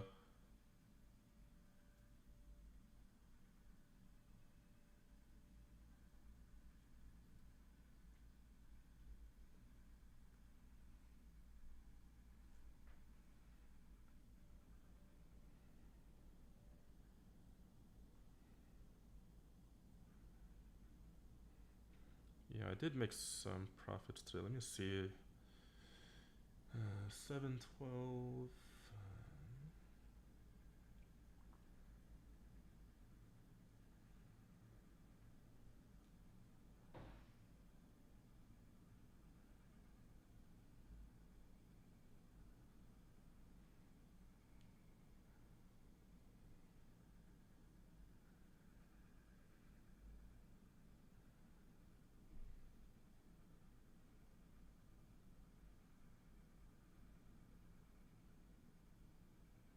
I mean, an A plus setup. So if we were coming into the 712 and we didn't have the 714 and 716 accumulating, and if we were coming into, like, the thing about SPY is that it has potential upside all the way to 738, right? If it had a Pika at like 736 instead, that was like really, really big, I would have felt a little bit better shorting there. And if the 73.75 on SPX was like a little bit bigger of a wall, then I would have wanted to short it back to the downside.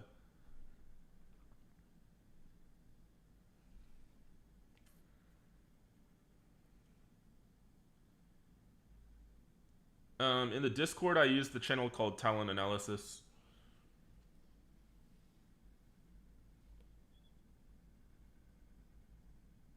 It's probably showing up now because I have the DARKPOO set to show 45 days out. Right? I mean, if I change to like 30, then I might not see it. Yeah, we can do 30. But yeah, I mean, 712 shorts are like kind of working. Like, you probably got like a couple of percentage gains already there.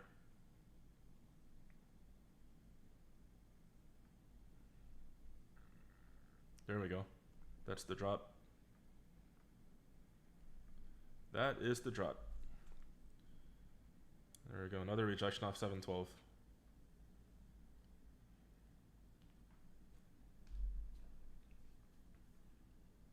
Yeah, I mean, that would have been like a decent lotto setup. Just like not super high confidence for me.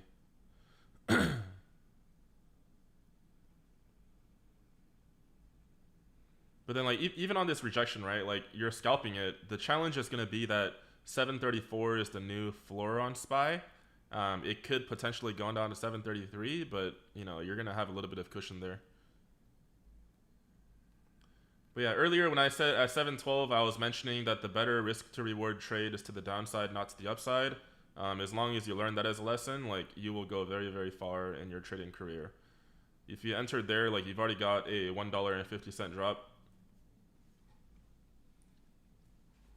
Yeah, good stuff. Dale, good stuff.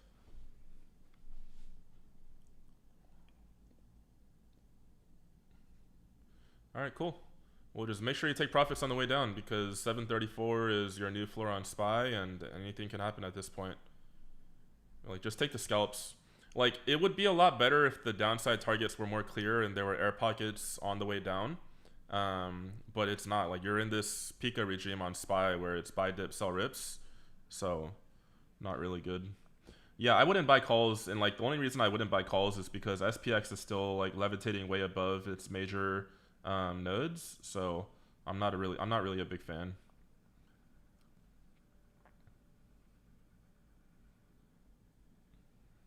Yeah, just size small and just get comfortable with it. Like, everybody's gonna have a different tolerance for risk and like a different barometer for what they consider like an A setup or a B setup or a C setup. For me, like, what I try to maintain is like my 100% win rate when it comes down to like live streaming and intraday trading. So I'm only gonna say like the A plus setups. Like, if there's anything on the red team that tells me like, hey, this is actually a risk to you taking shorts, then I'm not gonna call it. No, I only look at the 3-minute chart to determine the risk to reward.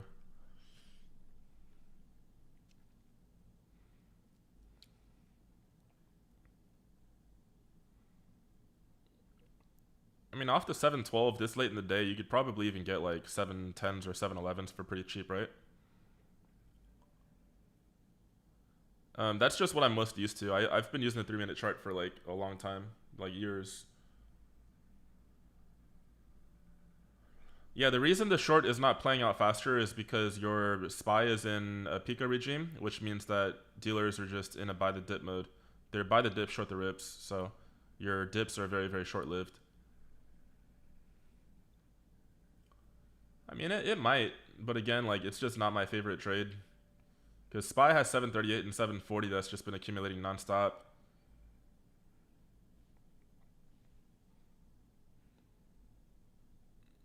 Yeah, Pika is yellow node, the yellow and the positive node. Yeah, like even if I shorted there, like the thing that I would say is like, I mean, right off the get go, as soon as I enter that trade, like I know I'm gonna have to be quick to take profits, right? Let me check my schedule. I'll check my schedule for tomorrow, see how it looks. Um, I could probably come live tomorrow too. Maybe I'll probably be on stages in the morning with Jack and them, and then hop on YouTube after in the afternoon.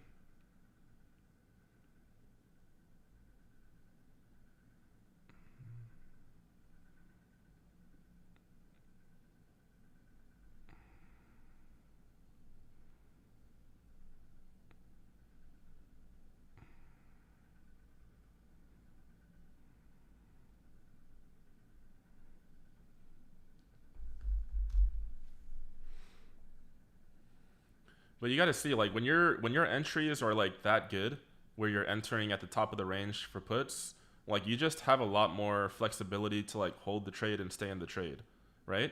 Because not only are you entering at the top of the range, you're actually able to buy at the bid on puts, which means that just based off the slippage alone, like you could be making profit.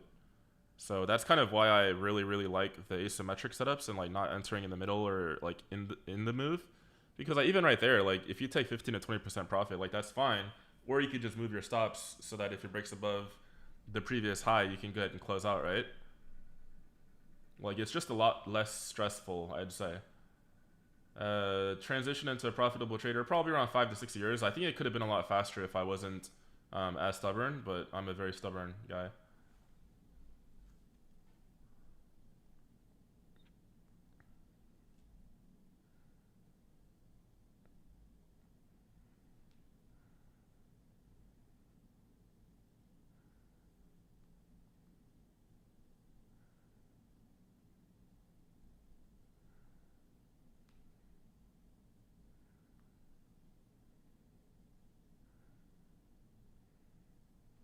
Wait, did this 737 just pop that much?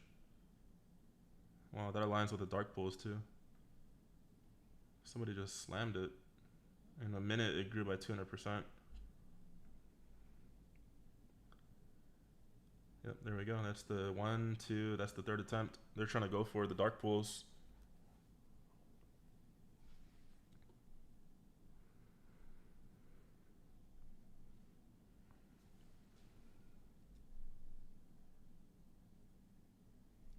I always limit buy all my trades.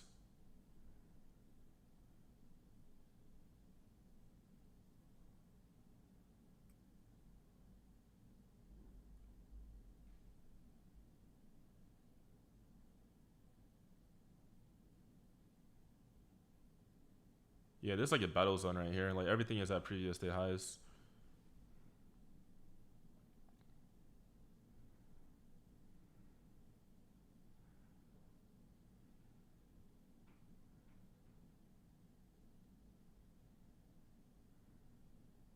Yeah, 71250 is gonna be like the key for QQQ. Yeah, David, I haven't market bought an option in like years. It's a bit of an art, but limit buy literally saves my life on fills. Because like I'm trading like 400 to 500 contracts of Spire QQQ, so I need to get in at a good deal, otherwise I'm overpaying and I just get wrecked on slippage. No, I wouldn't play puts if we hit the dark pool. I just don't know what those are. I mean, if we hit those dark pools though, like QQQ would not probably be in bad shape to go further down. I mean, if there's a space or spot for the bears to step in, like this is pretty much the last chance. for bears, and here's why. Like, you got your previous day high right there, or previous high. And then you've also got it here on SPX. Right? So everything is at like previous highs. So if it breaks, it might just hit whatever upper targets there are.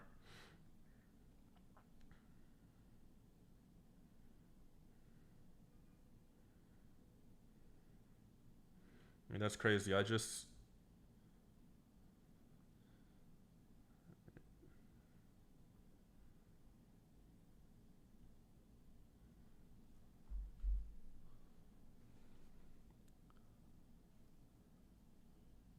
Yeah, if I'm quiet, I'm probably scalping, so just take it for what it's worth.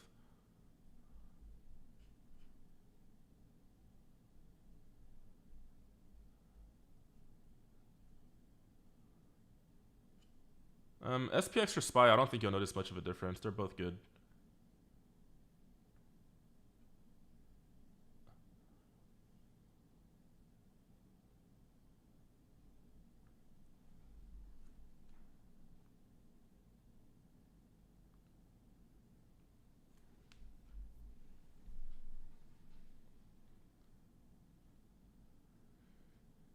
The QQQ, I think the 694 is like, I mean, that was on, yeah, I mean, we visited that level yesterday, so that might have just been a fucking massive buy order, and then we're just ripping from there. And then the 1 billion order on SPY was a massive buy order as well, right? So everything is just ripping off those levels.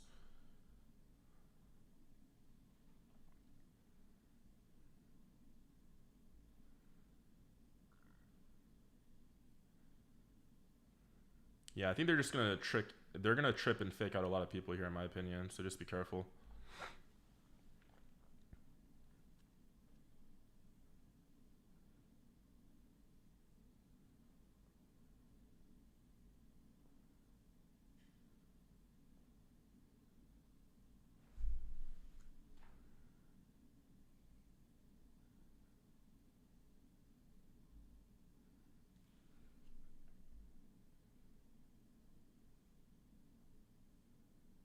Yeah, QQQ would have to stay below 712.50 or like 713 for this downside move to work. All right. Yeah, I just got like 15% on my scalps right there. That's what I was waiting for. Okay, 25% now. All right, that's good enough for me. Just a quick 25% move. What was that, like 3 minutes? 30% now. 40%. Yeah, I played the down move right there. I mean, you guys should know. Like I said, the risk to reward is better to the downside. I'm just gonna publish this stream on YouTube, so I can't really call out exactly what I'm taking because that's a breach of my contractual obligations. But yeah, I'm up 55% now. Easy fucking money. Easy money. Look how clean that drop was. Oh my goodness. All right, 55%. I'm gonna cut some right now. Just taking like 60% of my position off, and then I'll move my stops up, and I'm good. My target would be 709 on QQQs for runners. Otherwise, I'll cut at break even. Yep. If you guys are paying attention, like you would have caught it. Like I said, like I can't alert or tell exactly what contracts or what trade I'm taking, but I leave all the clues. Like I literally told you, like the better risk to reward trade is to the downside. You know I don't trade a move that's already in flight, meaning that I'm not chasing an up move, right? So it's literally fucking perfect. 70% on my calls now, or my puts. 75%. That's 3 of 3 on the day for me. All right, I'm trimming out some more right here. That's 75%. All right, and then I have only 20% of my position left. So what I do at this point is I go into the sell, I hit a stop limit order, and then for all of the contracts, I'll go ahead and do that break even now. So I've literally got nothing to worry about. If it stops me out, I'm still green on the trade. If I get my downside target, then I'll be up 150% or 200%. We're good to go. No stress. Easy peasy, right? Yeah, I mean, I said it might, but like that doesn't mean I'm going to be in calls. Like I told you, I'm taking a scalp, and I'm not going to be in calls because I'm not chasing a move that's already in flight.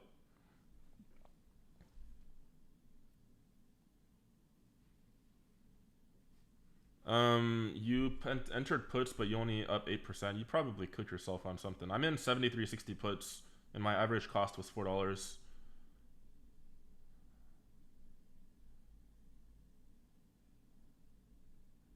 And I've got my stop limit at 450 now. So if it triggers, it triggers, and I'll be out. But you know, I made a couple grand on the trade. I'll take it.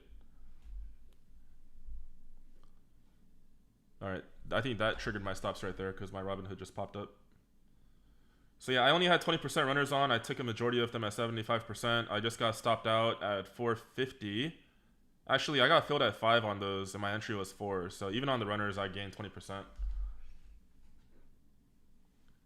712 QQQ puts for today or for tomorrow? I use Robinhood Mobile.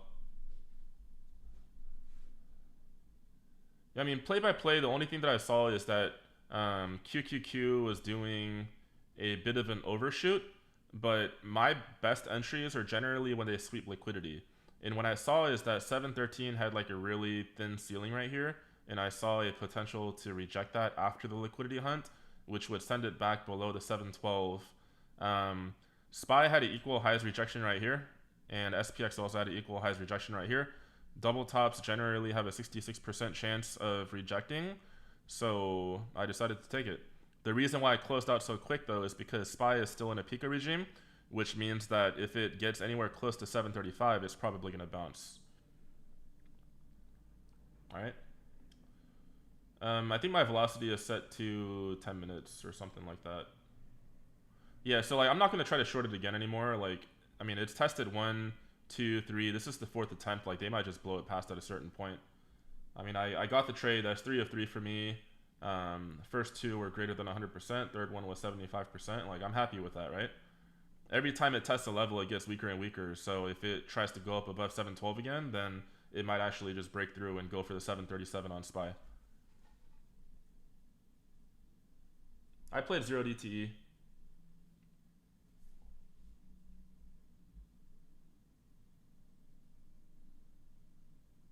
I'm just using the drawing tool. I click on this pencil right here, and you can use the drawing tool. Alright, so now they're trying to go for it. They're trying to go for 737 now. But SPX is still in this Pika stack right here, 73.75, so that might deflect back down to 73.50.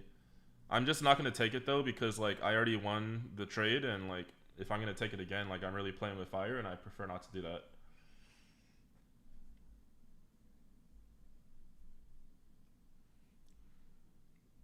Yeah, I might watch the World Cup. I don't know. I'll see if I have the time to do it. I mean, I always want Korea to win, but they always just get outclassed by a different country, so it's not as fun.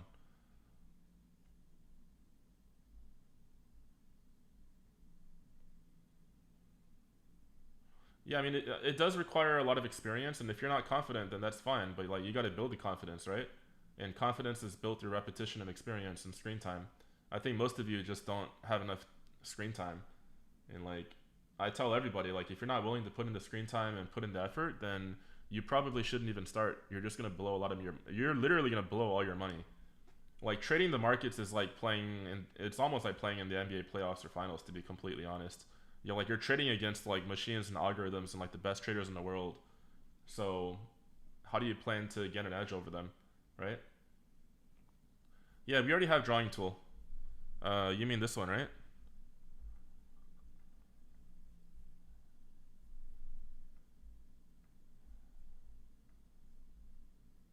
Yeah, we have the drawing tool. We're gonna revisit the controls and the overall user experience for it though, so that we could see how we can make it more like smooth for everybody. All right, there we go.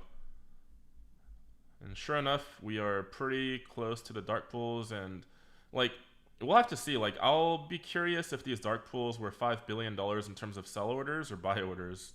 Like that's pretty crazy. There we go. Earlier I said I was gonna tap it. Didn't say when, but you know, it seemed like it was gonna tap it today. And if I was up 75% on my puts earlier and I stayed in, like I would be down money on it now, right? So that's the importance of not being greedy and just playing to whatever the cards are dealing you. And if SPY is showing you that there's floors that are rolling up, then you don't stay in that trade for long. Like you have to scale out on the way down. That was the fourth attempt, so it's actually breaking through this time. Every time a level gets tested, it gets weaker and weaker. Remember that lesson.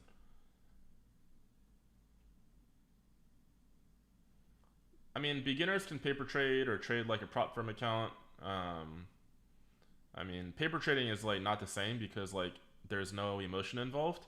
So generally, as a compromise, like prop firm trading is okay. Like if you know of a, futures prop firm account or Vanquish or something like that.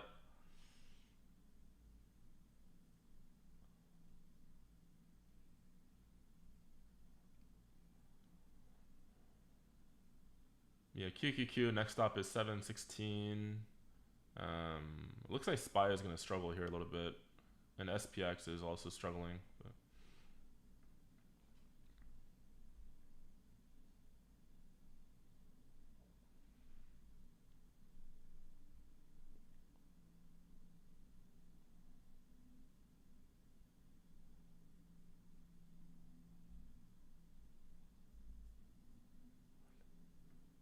would I take puts off the dark pool level? Like maybe if I had confluence with other stuff, but look at the 740. Like 740 has a high probability of overtaking 734 as the king node, so it's not looking too good for the bears right now. We'll have to see.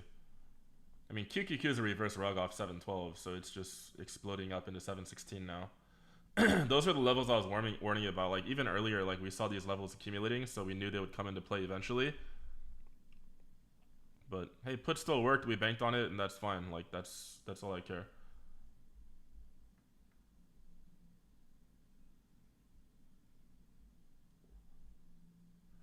Yeah, the only other logical spot that I would be willing to short off of that I can see is if we hit 740 on SPY, which is like way up here. But 738 also has the potential for rejecting as well. But I mean, even then, like SPX floors are rolling higher, so looks like they're just gonna pummel the bears into the close, not really giving them much opportunity. There's too many people that are in like a short the rip mindset after the past few days, so we were long overdue for a day like today.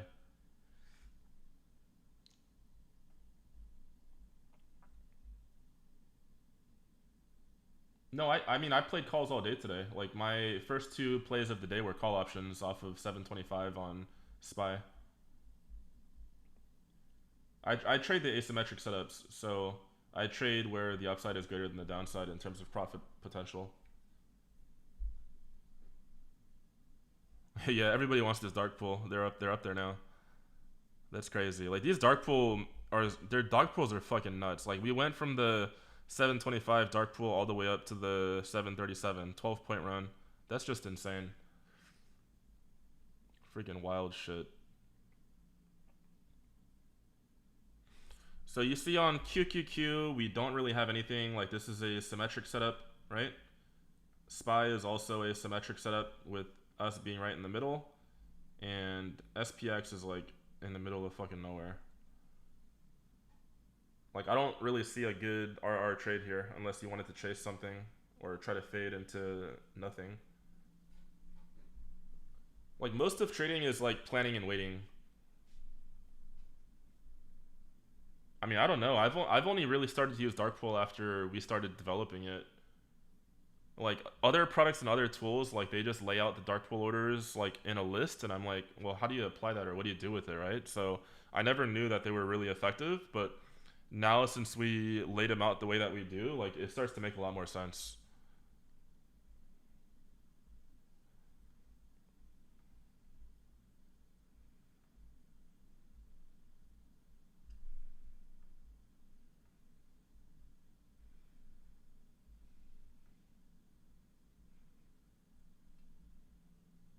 Yeah, 740 is getting really really fast.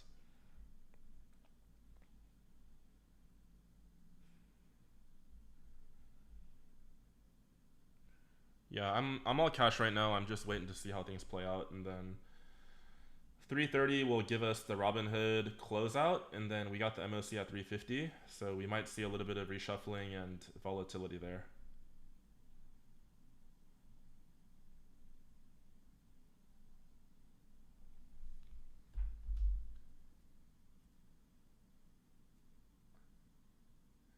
Yeah, like a lot of people ask me, like, am I a bull or a bear? But like, I'm really nothing. Like, I mean, if I look at like all of my trades and analyze them, like I'm pretty much like 50-50 on calls and puts. I play both. I don't have a bias. Like the bias is like the scariest thing that can seep into your trading.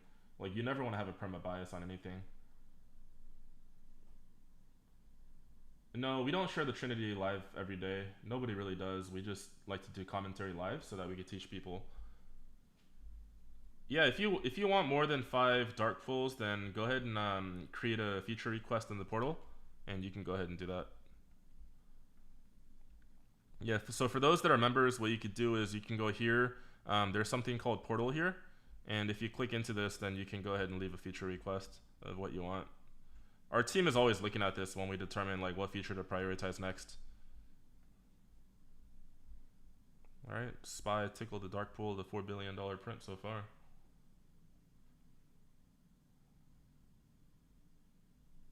Yeah, 400 people watching, but 51 likes. People don't like the streams anymore. I think today will probably be my last one.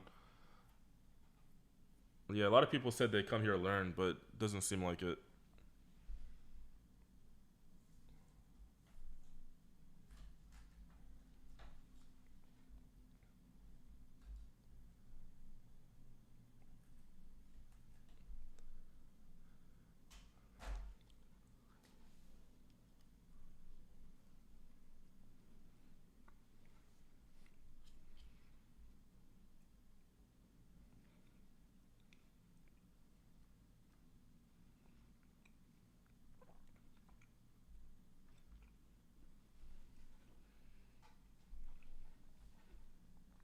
Yeah, bull flags, bear flags, none of that matters anymore.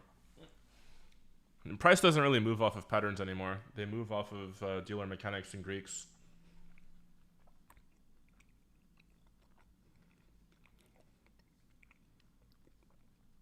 Oh man, look at that.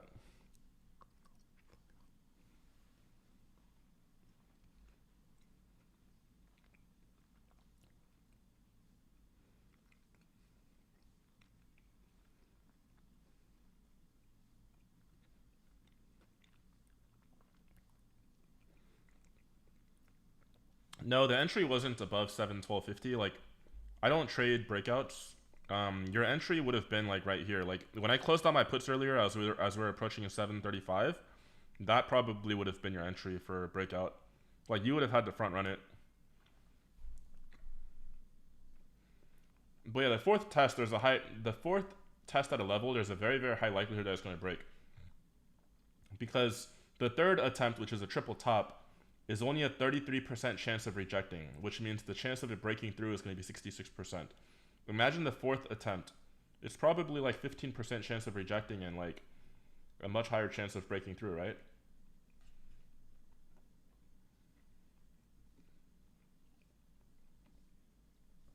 Yeah, the subscription for the small amount of money for people who are willing to learn is the community tier. That's why we released it. I don't have a thought on how the market's gonna react tomorrow with SpaceX. Like I'm just gonna wake up and I'm gonna see how the Trinity setup looks.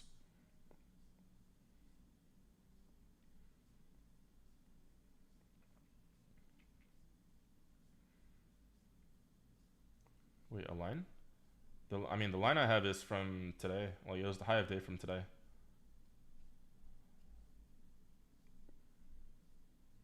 It's pretty much our pivot.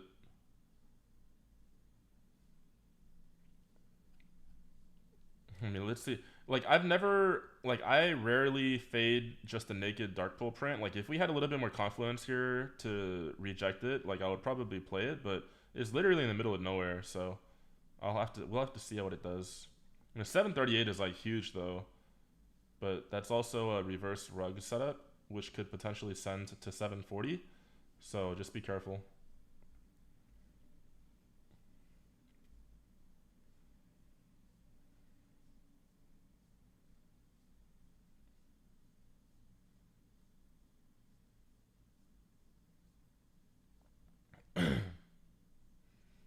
I'll try to do at least 2 or 3 times a week on YouTube. Yeah, just go through Skylight Academy multiple times. Like, go through all the YouTube videos. More people are not trading like this because it's a very contrarian and very scary way to trade. Like, front running moves and like trying to predict how the market's gonna move is a very foreign concept to a lot of people. And the biggest piece of common feedback you'll see from people is that you should be reacting to price, not trying to predict or front run it. I actually take the opposite approach because I don't want to trade like a majority of the traders out there that are all getting their asses whooped and like not making money, right? So I've always analyzed like how everybody else trades and like how everybody else teaches how to trade, and ultimately I try to develop an inverse strategy. Because if you trade like the sheep, then you're gonna get slaughtered, right?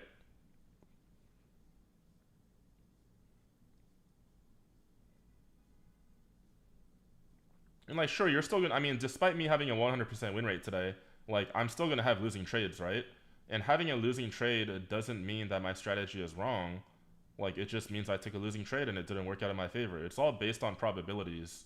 And I think my like win rate when it comes down to SPX 0 DTE in particular is probably a solid 85%. Like I think I've got like an 85% win rate, but my average return is very high.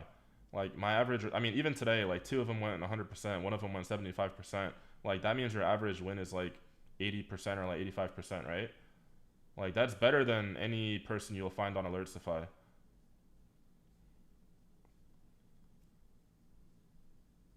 Yeah, that's the thing. Like having a good entry just gives you so much flexibility in terms of how you manage your trade or like how long you stay in a trade. And when you're chasing a breakout or when you're reacting to a price that's already in flight or a move that's already in flight, you're buying inflated premiums and your risk to reward is no longer asymmetric. And even then, if you're reacting to price, you could still lose the trade, right? So why would you try to chase a move that's already in flight knowing that you could still lose when you could literally take a bomb ass asymmetric setup that has significant upside compared to downside and you can still lose, right? I'm not allowed to. I'm not allowed to alert my trades or post any of my trades in public. And if I was gonna do that, like I would do it on Nexus, which is our own like copy trading and like social trading tool. When do I decide to exit a failing trade? When the thesis is no longer valid, or I'll run it to zero. Because like I said, like I tell everybody, like make sure that your stop is your size. Like that's the best way to trade these days in these volatile markets.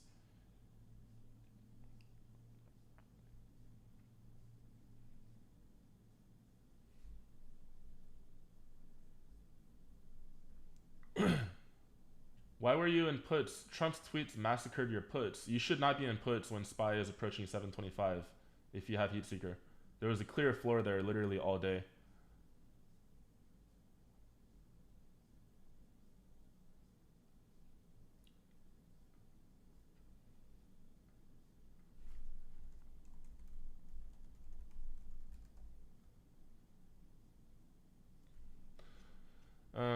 Let's see. You said short off of 738 and 716 looking spicy. Um, so here's why I would be very cautious of that. And again, it could work. And the only reason I'm saying be cautious of that is because 738 is a Pika, 739 is a Barney. This is a reverse rug pull setup. If price hits 740, then sure enough, because 740 is positive and 739 is negative, that could be a rug pull setup. But when you have a Pika with the Barney on top of it, that means it's a reverse rug pull, which gives it more fuel to go upside. On QQQ, what you're seeing is that above 716 is 718, trying to overtake it as the king node. So that becomes a significant risk where you could get burned trying to short 716. I'm not saying it won't work. It's very, very possible that it will work. Those are just the things that are going on in my mind that is convincing me why I shouldn't be shorting here, right? And SPX can potentially see 7,400. And like I miss a lot of trades because I have that inner voice that tells me like, hey, you should be cautious for these reasons. But I'm okay missing trades because I catch a lot more, you know.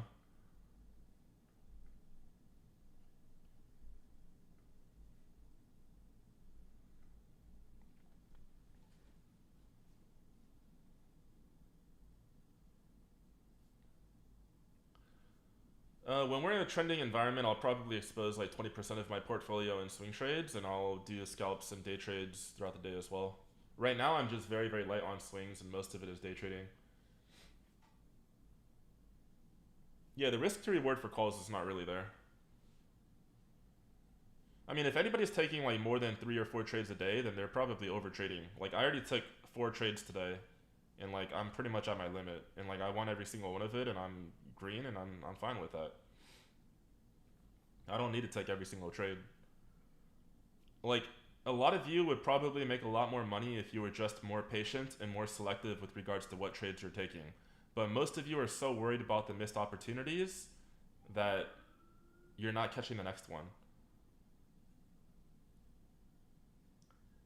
Like don't dwell on the missed opportunities. Like that's the kind of shit that's gonna put you on tilt, and like it's gonna knock you out of the stratosphere. Like you're just gonna get ripped apart. Yeah, it's generally a fixed percentage of my port or like an even number, like 0 day expirations. Like, I mean 10%. Like I mean 10% is generally my maximum in any like given single trade. But generally, sometimes it's even less than that. Like 2 or 3%, 5% is considered heavy.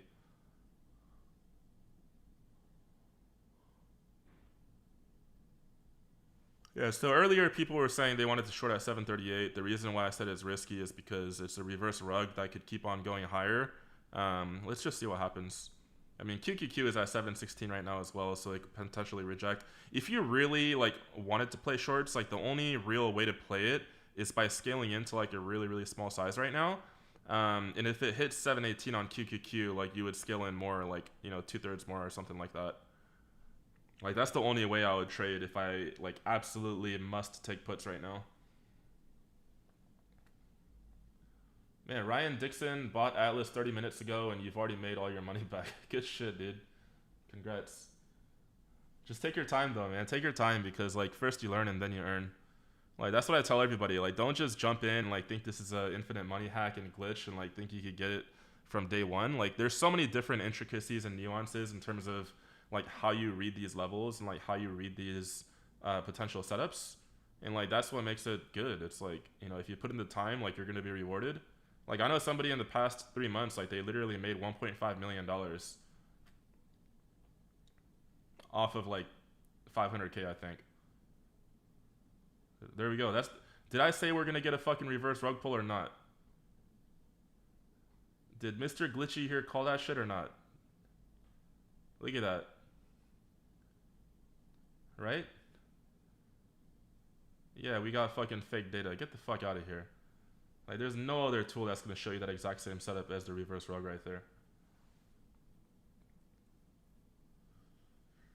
Right? 718 is the level. Like if bears wanted to step it at any given time, it would have to be at 718 on QQQ now. But even on dude, I don't know if there was news, but like look at this shit. Like 74.25, like all of this. Like bears are literally just getting fucking ripped.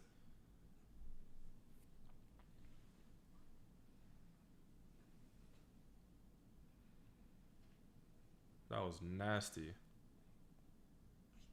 It was a Trump tweet, right? I mean, it was a Trump tweet, but like, I mean, we literally had a reverse rug pull set up right there. I said 738 Pika, 739. It's gonna rip above. High chance of it hitting 740, and it hit. Like, how crazy is that? Like, the maps were telling us what's gonna happen before it actually happens. And there we go. My port just fucking rocketed up even more because I got my swing calls on still. All right, it was an amazing day today. Good lord. So do you see why like the Trinity is really important, right? Because if you only looked at Atlas, like it would show you these potential rejection nodes, but the heat map in the Trinity is literally what tells you the real story. You've got a Pika and a Barney above it. That's a reverse rug pull that can fuel a higher upside move. Like you have to be careful for that. And 718 was the ceiling on QQQ. And look at 718, like we literally tapped it. Yeah, Donald Trump is using Skylit, like I'm telling you. Like Barron Trump or Donald Trump, one of them is using it. Of course, man. If I could, I mean, we got like 1,000 or 1,200 people in here, and most of you guys are not hitting the like button, and you're probably just zoning out or falling asleep by now. But if I'm able to help at least 10% of you, then that's worth it for me.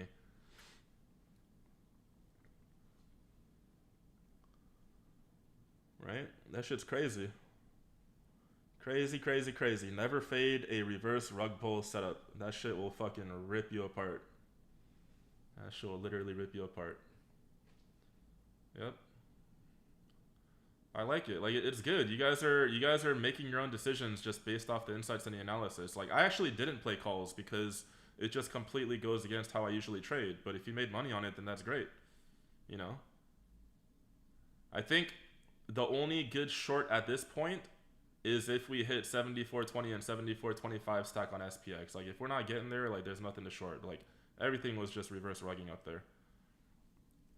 Like even from way earlier, I kept on saying, like even when we're at 712 on QQQ, I kept on saying the only reason I don't think shorts are an A plus setup and I consider it a C plus or B minus is because those upper nodes kept on accumulating. Like the exposure and the dealer positioning will show its hand before the news hits.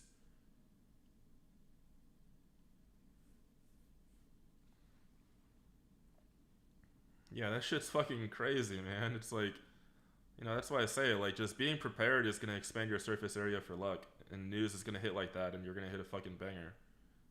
That's the 330 Robinhood liquidation already happened right now as well.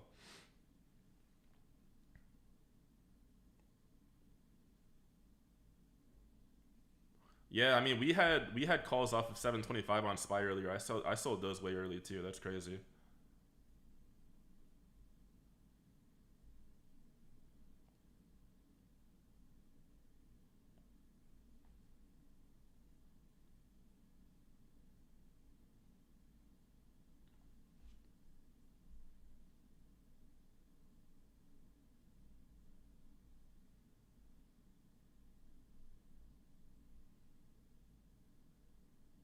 Just a fucking wild move. That's crazy.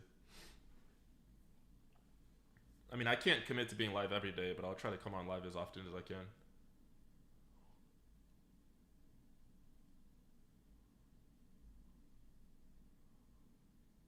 Yeah, vibe coding your own is not going to work.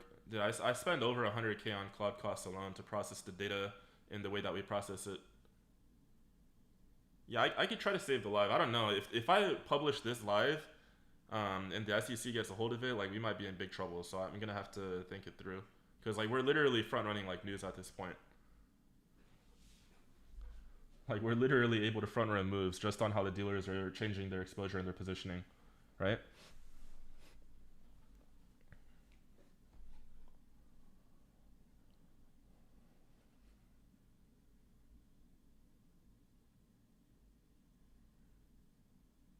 Yeah, like it's all gone. Like there's no point chasing calls at this point. Like the only like move that I would consider is, playing a rejection off of the 74.20 and 74.25 block on SPX because SPY is overshooting the king nodes, which means if it went up to like 741 or 742, there's a high likelihood that it's just going to reverse it's going to revert back down. And QQQ king node is at 718, so if it goes up to like 720 for example, there's a high chance of it coming back down as well. Yeah, bookmag don't even come close, man. I mean, there's institutions that trade this way. Like, I think most hedge funds have their own way of like inferring and like accurately calculating dealer exposure. So, like, there's funds that have been doing this for a long time. Like, it's the equivalent to like a really, really good like card player or gambler going to the casino and being able to like read the cards in the hand of a dealer. Like, that's the kind of edge that you have, and like that's what we've tried to develop through this.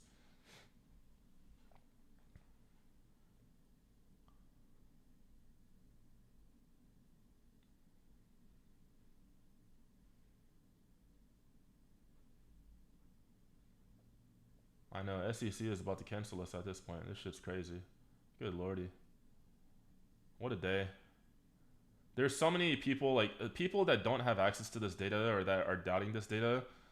Like I guarantee you, they're literally getting their fucking asses pummeled because they keep on trying to short every single rip. And the reason they're trying to short every single rip is because they missed out on all of the other short opportunities that was given to us this entire week.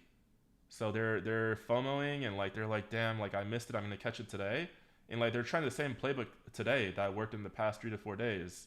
But that's exactly what the market does. They condition retail to think a particular way, get them into a state of FOMO and revenge trading, and then they flip the script on you and they throw a curveball at you, and you just get destroyed.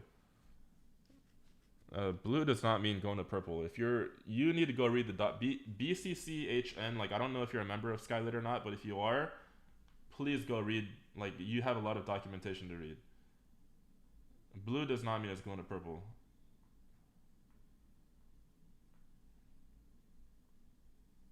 I mean, we'll see. Like my swings are getting freaking. I mean, I'm green this entire week, but my swings are like hurting. So I'm hoping we get a little bit of life back in the markets.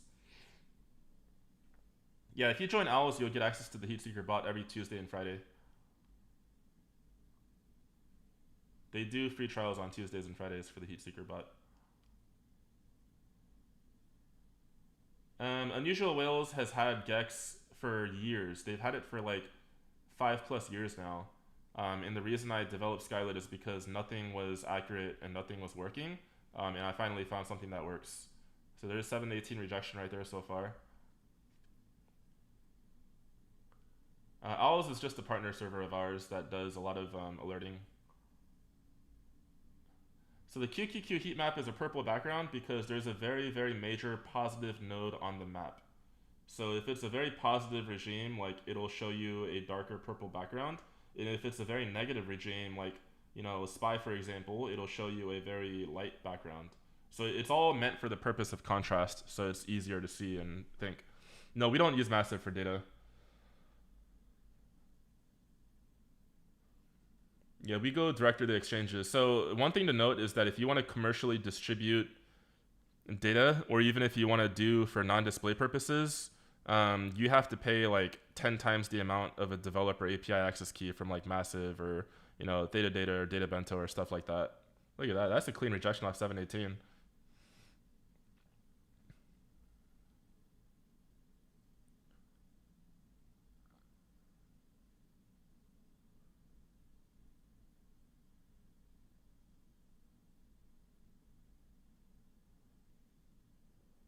Wow, that was a pretty hard rejection from there. Wild.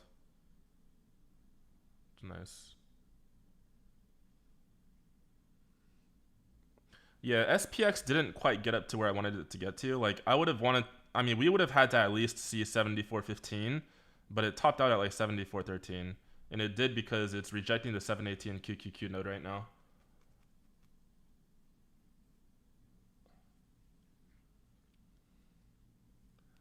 No, what you're seeing on the screen is all pro. This is all pro for the most part. The stuff on the right is part of your initiate membership. I mean, a lot of people think it's expensive and it's pricey, but there's a reason for it. Like, this is really, I mean, fucking look at the precision and the accuracy of this stuff. I've never used I've never used Banks heat maps, but I know some people that use it. I mean, you can give it a try and see. I just know the data is very different.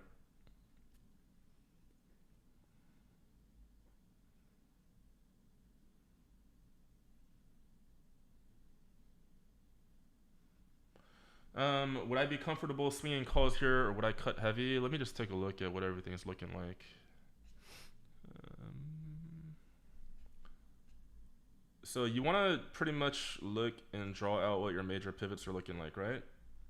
So I usually chart the ES futures, and what I'm looking at here is that we got a low here at 72.35, right? Okay. I think it's very good that we reclaimed this level right here. It's really good that we reclaimed 73.35. As long as we're able to stay above 73.35, I think longs are fine.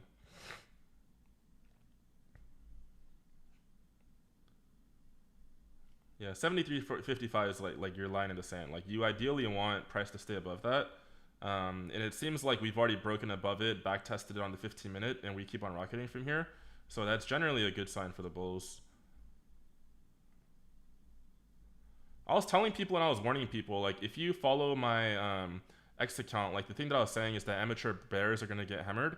And, like, these are the type of moves I'm talking about. Like, if you're an amateur bear, like, a lot of them would overstay their welcome and they would keep on trying to short the pops because that's been, like, what's working for the entire week. And they're just going to get destroyed. Like, we have a 3% day, 3.5% day on QQQ today. Like, they literally got fucking cooked.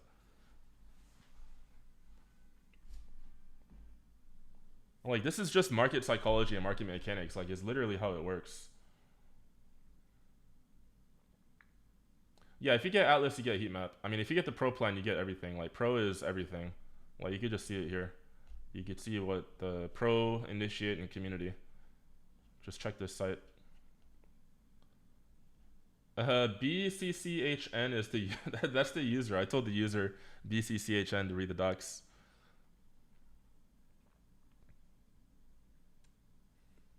Yeah, so 739 is trying to hold the support now. 7400 is trying to hold support.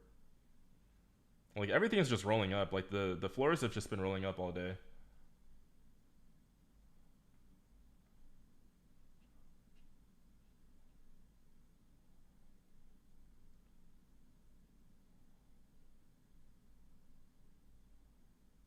I mean, a community is fine, like if you really just want to learn and like, I mean, it's a little bit cumbersome and like a little bit annoying to use, but like at least you're gonna have access to like the stages where people are pretty much on daily almost.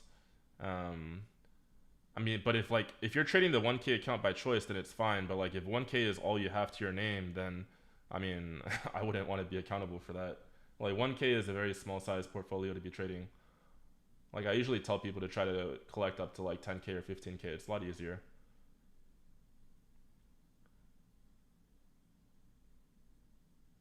Will there ever be data processed on futures tickers? So currently we have futures charts on here.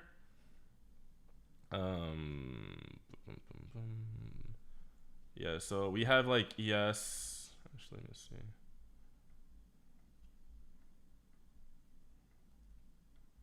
Like you could do something like this, ES, and then click on derived, and we pretty much plot. What we do is like we plot the SPX and SPY nodes on the ES chart. So if you're a futures trader, you can do it the same way.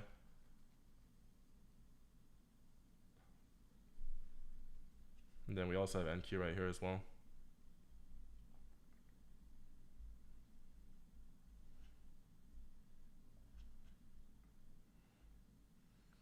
Yeah, 718 on QQQ is going to be a little bit of a stickler. It's going to be tough to crack that.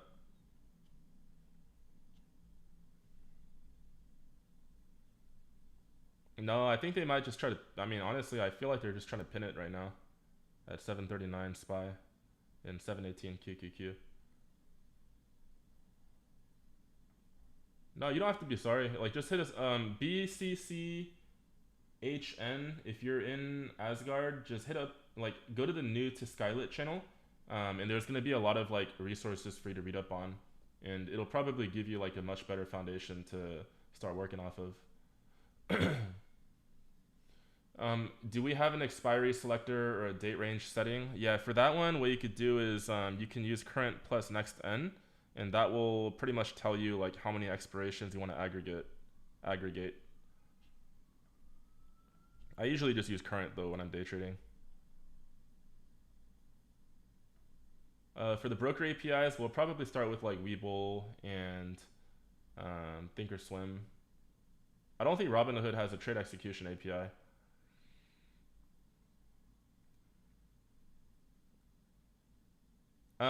Market makers don't really want to do anything. Like they're actually a neutral party that makes a lot of money off of the bid and the ask and slippage, and they make money on volume of trades. So every time they sell an options contract or buy an options contract that a customer is shorting, they make money off of the bid and the ask spread and delta.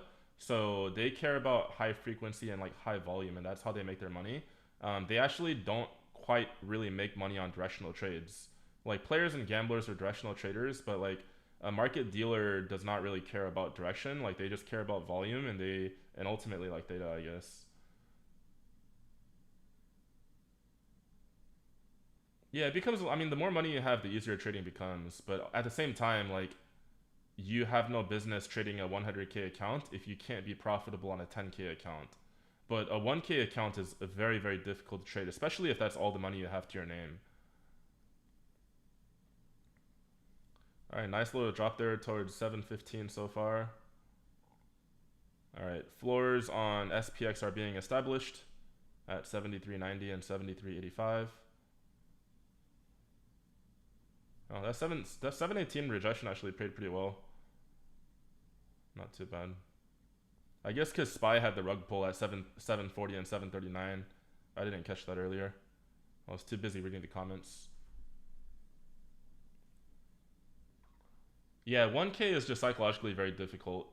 So you're gonna be really scared to take trades. Like you can't be scared to make money. Like I mean, scared money don't make money is like really really true. Like you have to be confident.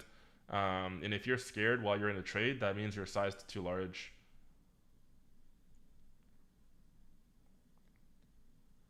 Abhinav, that I can't share that. That's like very proprietary information. The only thing you have to know is that they work. Yeah, Bobby is incredible, dude. Like to be completely honest, like he's probably one of the only people that I've met online that is able to interpret the heat maps better than me. Like some days, like he just reads them like incredibly well, which is pretty awesome. Because I've been using this shit for like 2 years. Yeah, if you guys are working with Bobby, I think you guys are in good hands. Like he probably can spend a lot more time with you too. Like I'm just generally always busy, so it's good to see people like that stepping up. Bobby teaches on X. Like, if you get a membership through him, like through his link, then you could just DM him afterwards, and like he'll probably add you to like a group chat or something. No, Blade Map. I don't work with Blade Map. I don't like them. I mean, they're literally just building a wrapper around unusual whales, so it probably cost them like $100 a month at most, and they're charging $1,500 a user, which is pretty crazy. Like I actually have a subscription to like Opera real time data, and we store every single piece of data in our own backend warehouse and database. A lot of other tools out there are just using a wrapper over an API.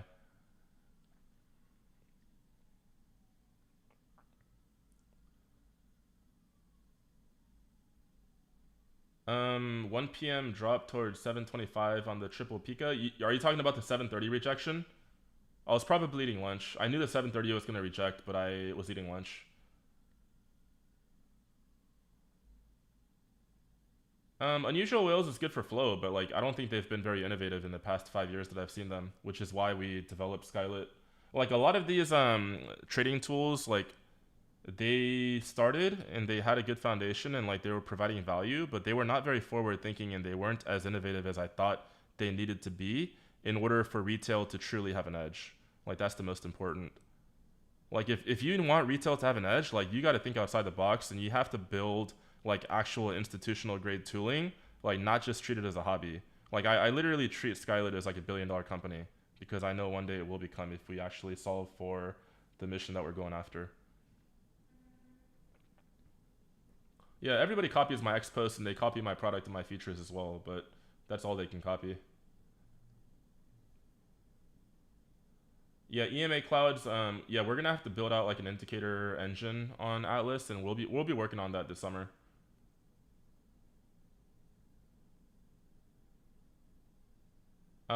I didn't say I wouldn't have. I said I wouldn't. Okay, so you're talking about yeah. So Kevin is asking. So 7:30 rejection here was good, down to 7:25. I wouldn't have entered on this candle. Like I wouldn't have entered on this candle because this candle didn't come within 50 cents of 725. Like if you actually look at it, this candle only came down to 725.58, and then this dump right here is what brought it down within the buy range of 725.50 to 725. That's where I would have entered to write it back up, right? I mean, Unusual Whales has had their Gex for a very long time actually. They had their Gex for a very long time, even like years ago. And like the only reason I came up with Skylit is because like nobody's Gex product actually worked, and even now they don't work as well as ours does. Like if it worked, I would have never created this shit. Like it costed a lot of money and time and effort to build this.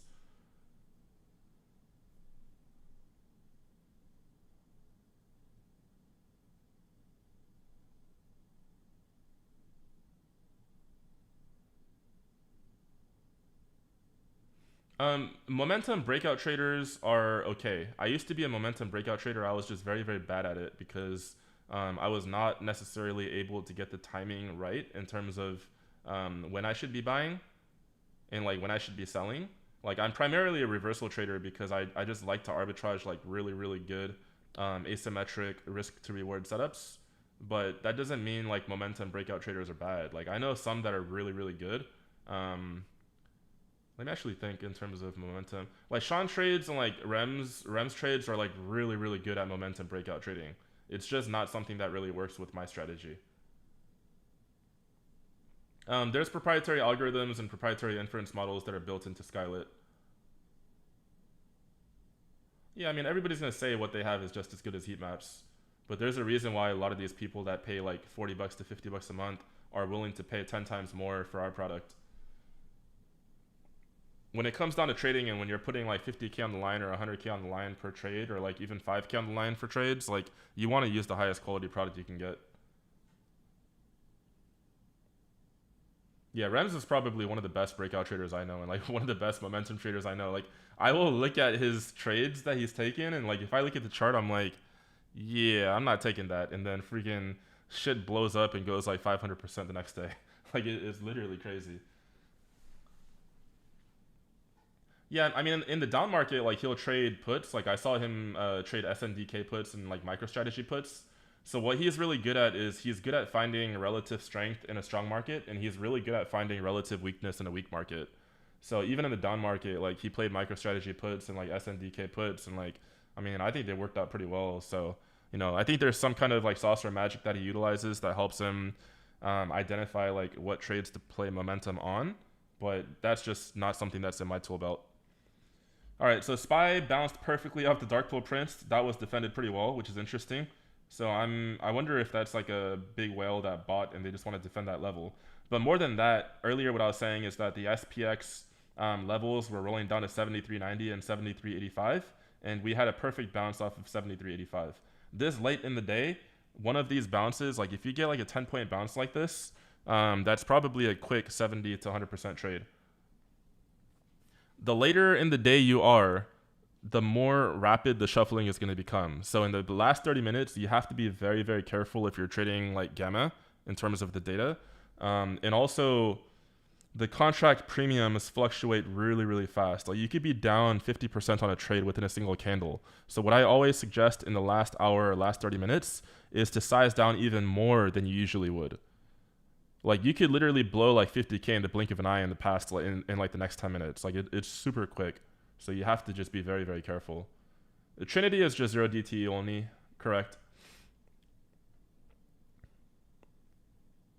I mean, I don't make money off of maps. Like I have around 8 people on payroll, and I have investors that I have a fiduciary duty to serve and maximize the ROI for. So I actually don't I don't pocket the money that I make from heat maps. I mean, we make a good money. Like we make good money as a business, but like it all goes into the business bank account, and then I pay out the team. I pay for data. I pay for cloud costs, and we try to remain profitable so that we won't have to fundraise. Like that's the main goal, because the moment you do fundraise and raise institutional money, you lose a bit of control every single time because you have to give up board seats for Series A, Series B, Series C, and the moment you do that, like we lose sight of our mission, which is to serve the retail audience. Like those people would want to maximize their investment, and they would want us to go after bigger money and bigger pockets, and that's not something I want to do right now or ever. The heat maps for SPX might give indication for after hours trading, but that's about it, because SPX trades on a 23 or 24-hour market. Yeah, we raised money from retail, but it was primarily our customers. Like our users and customers were using the product, and they really wanted to have skin in the game. So we raised based off of a SAFE, which is a standard agreement for future equity. So we raised 2 of those rounds, and it was primarily people that fell in love with the product, that really believe in our mission and vision, and we raised through them. But it was more of like a benefit of being like a Skylit user. Copy trading, like I mean maybe later. Like I mean we've been building out a feature called Nexus, which is pretty much like our copy trading product and platform. Like I mean we pretty much have like everything here. Like we even have like the option quotes grid that's all happening in real time. You can execute trades, like simulated trades and stuff like that. There is like a profile page. So like after you take some trades, like we'll have a coach here, which is like an AI mentor that pretty much takes in like all of the analytics of all of your trades and like helps you optimize how you trade and like do your strategy. We also have like a leaderboard where it's like individual competition, and like we'll have guild competition later as well, where you can have like guild wars and stuff like that. Um, Later, you're gonna be able to like integrate it with your Discord.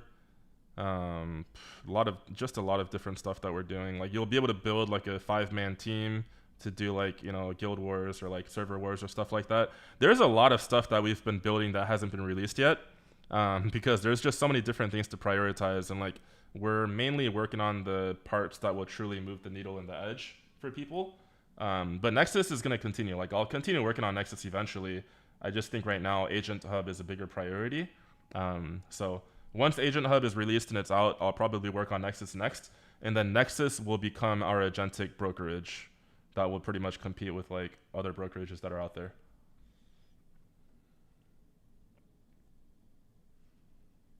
Yeah, we have a discounted trial period. This is the promo code for that one.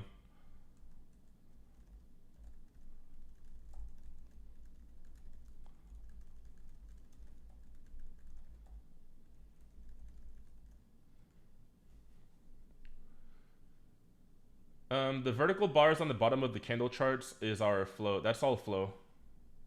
So this is like flow premium. So if you actually click on it, you can go ahead and see the top contracts like this. So it looks like somebody slammed like $2 million worth of calls earlier.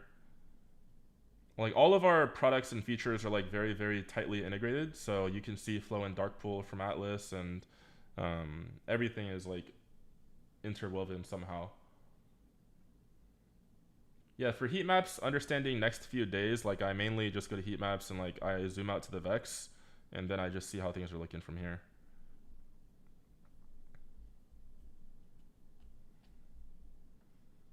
Let's see. SPX is showing like fucking major upside, which is crazy. But SPY is showing like fucking 600, which is crazy. I think they also had something like major up here too, though. Like SPY is like in the middle of nowhere, like 800 and 600. So not much of an edge there. Let's see what QQQ is looking like. Yeah, QQQ 590. A little bit of upside exposure, and then VIX is pretty much like your telltale of like how people are positioned in terms of like fear. Yeah, VIX would need to break below 19. Like if it can't break and stay below 19, like there's the potential for us to have another like volatility spike up to 22, 23, 25, eventually 50. So like I just take this all with a grain of salt, but it generally gives like a sense of direction and overall sentiment in terms of like how people are positioned. And that's how you should trade. Like the reason I haven't been swing trading heavy is because like the SPY had a major downside node and VIX is showing pretty crazy. But yeah, that's the pin. 73.95, 716, 737. Everything is done for the day. Hopefully that helped in terms of learning everything. Yeah, I don't know why people have crowns. I don't know what that is. Yeah, the heat map with the nodes are pretty much live gamma walls.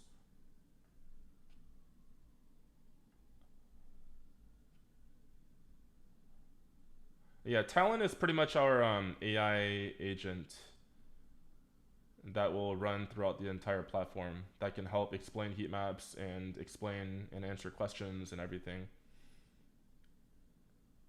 Yeah, my setup for day trading is just Trinity. I don't even use Atlas when I'm trading on mobile. We only developed Atlas for people that had trouble interpreting the heat map form factor because it's not something they're familiar with. And Atlas is very similar to like TradingView and charts, which is a lot easier to understand.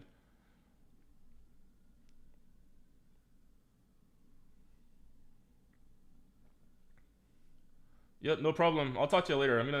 This stream has been going on for like 2 hours and a half, so I'm gonna go ahead and hang loose for a bit and just relax before I gotta go pick up my kid. I'll talk to you later.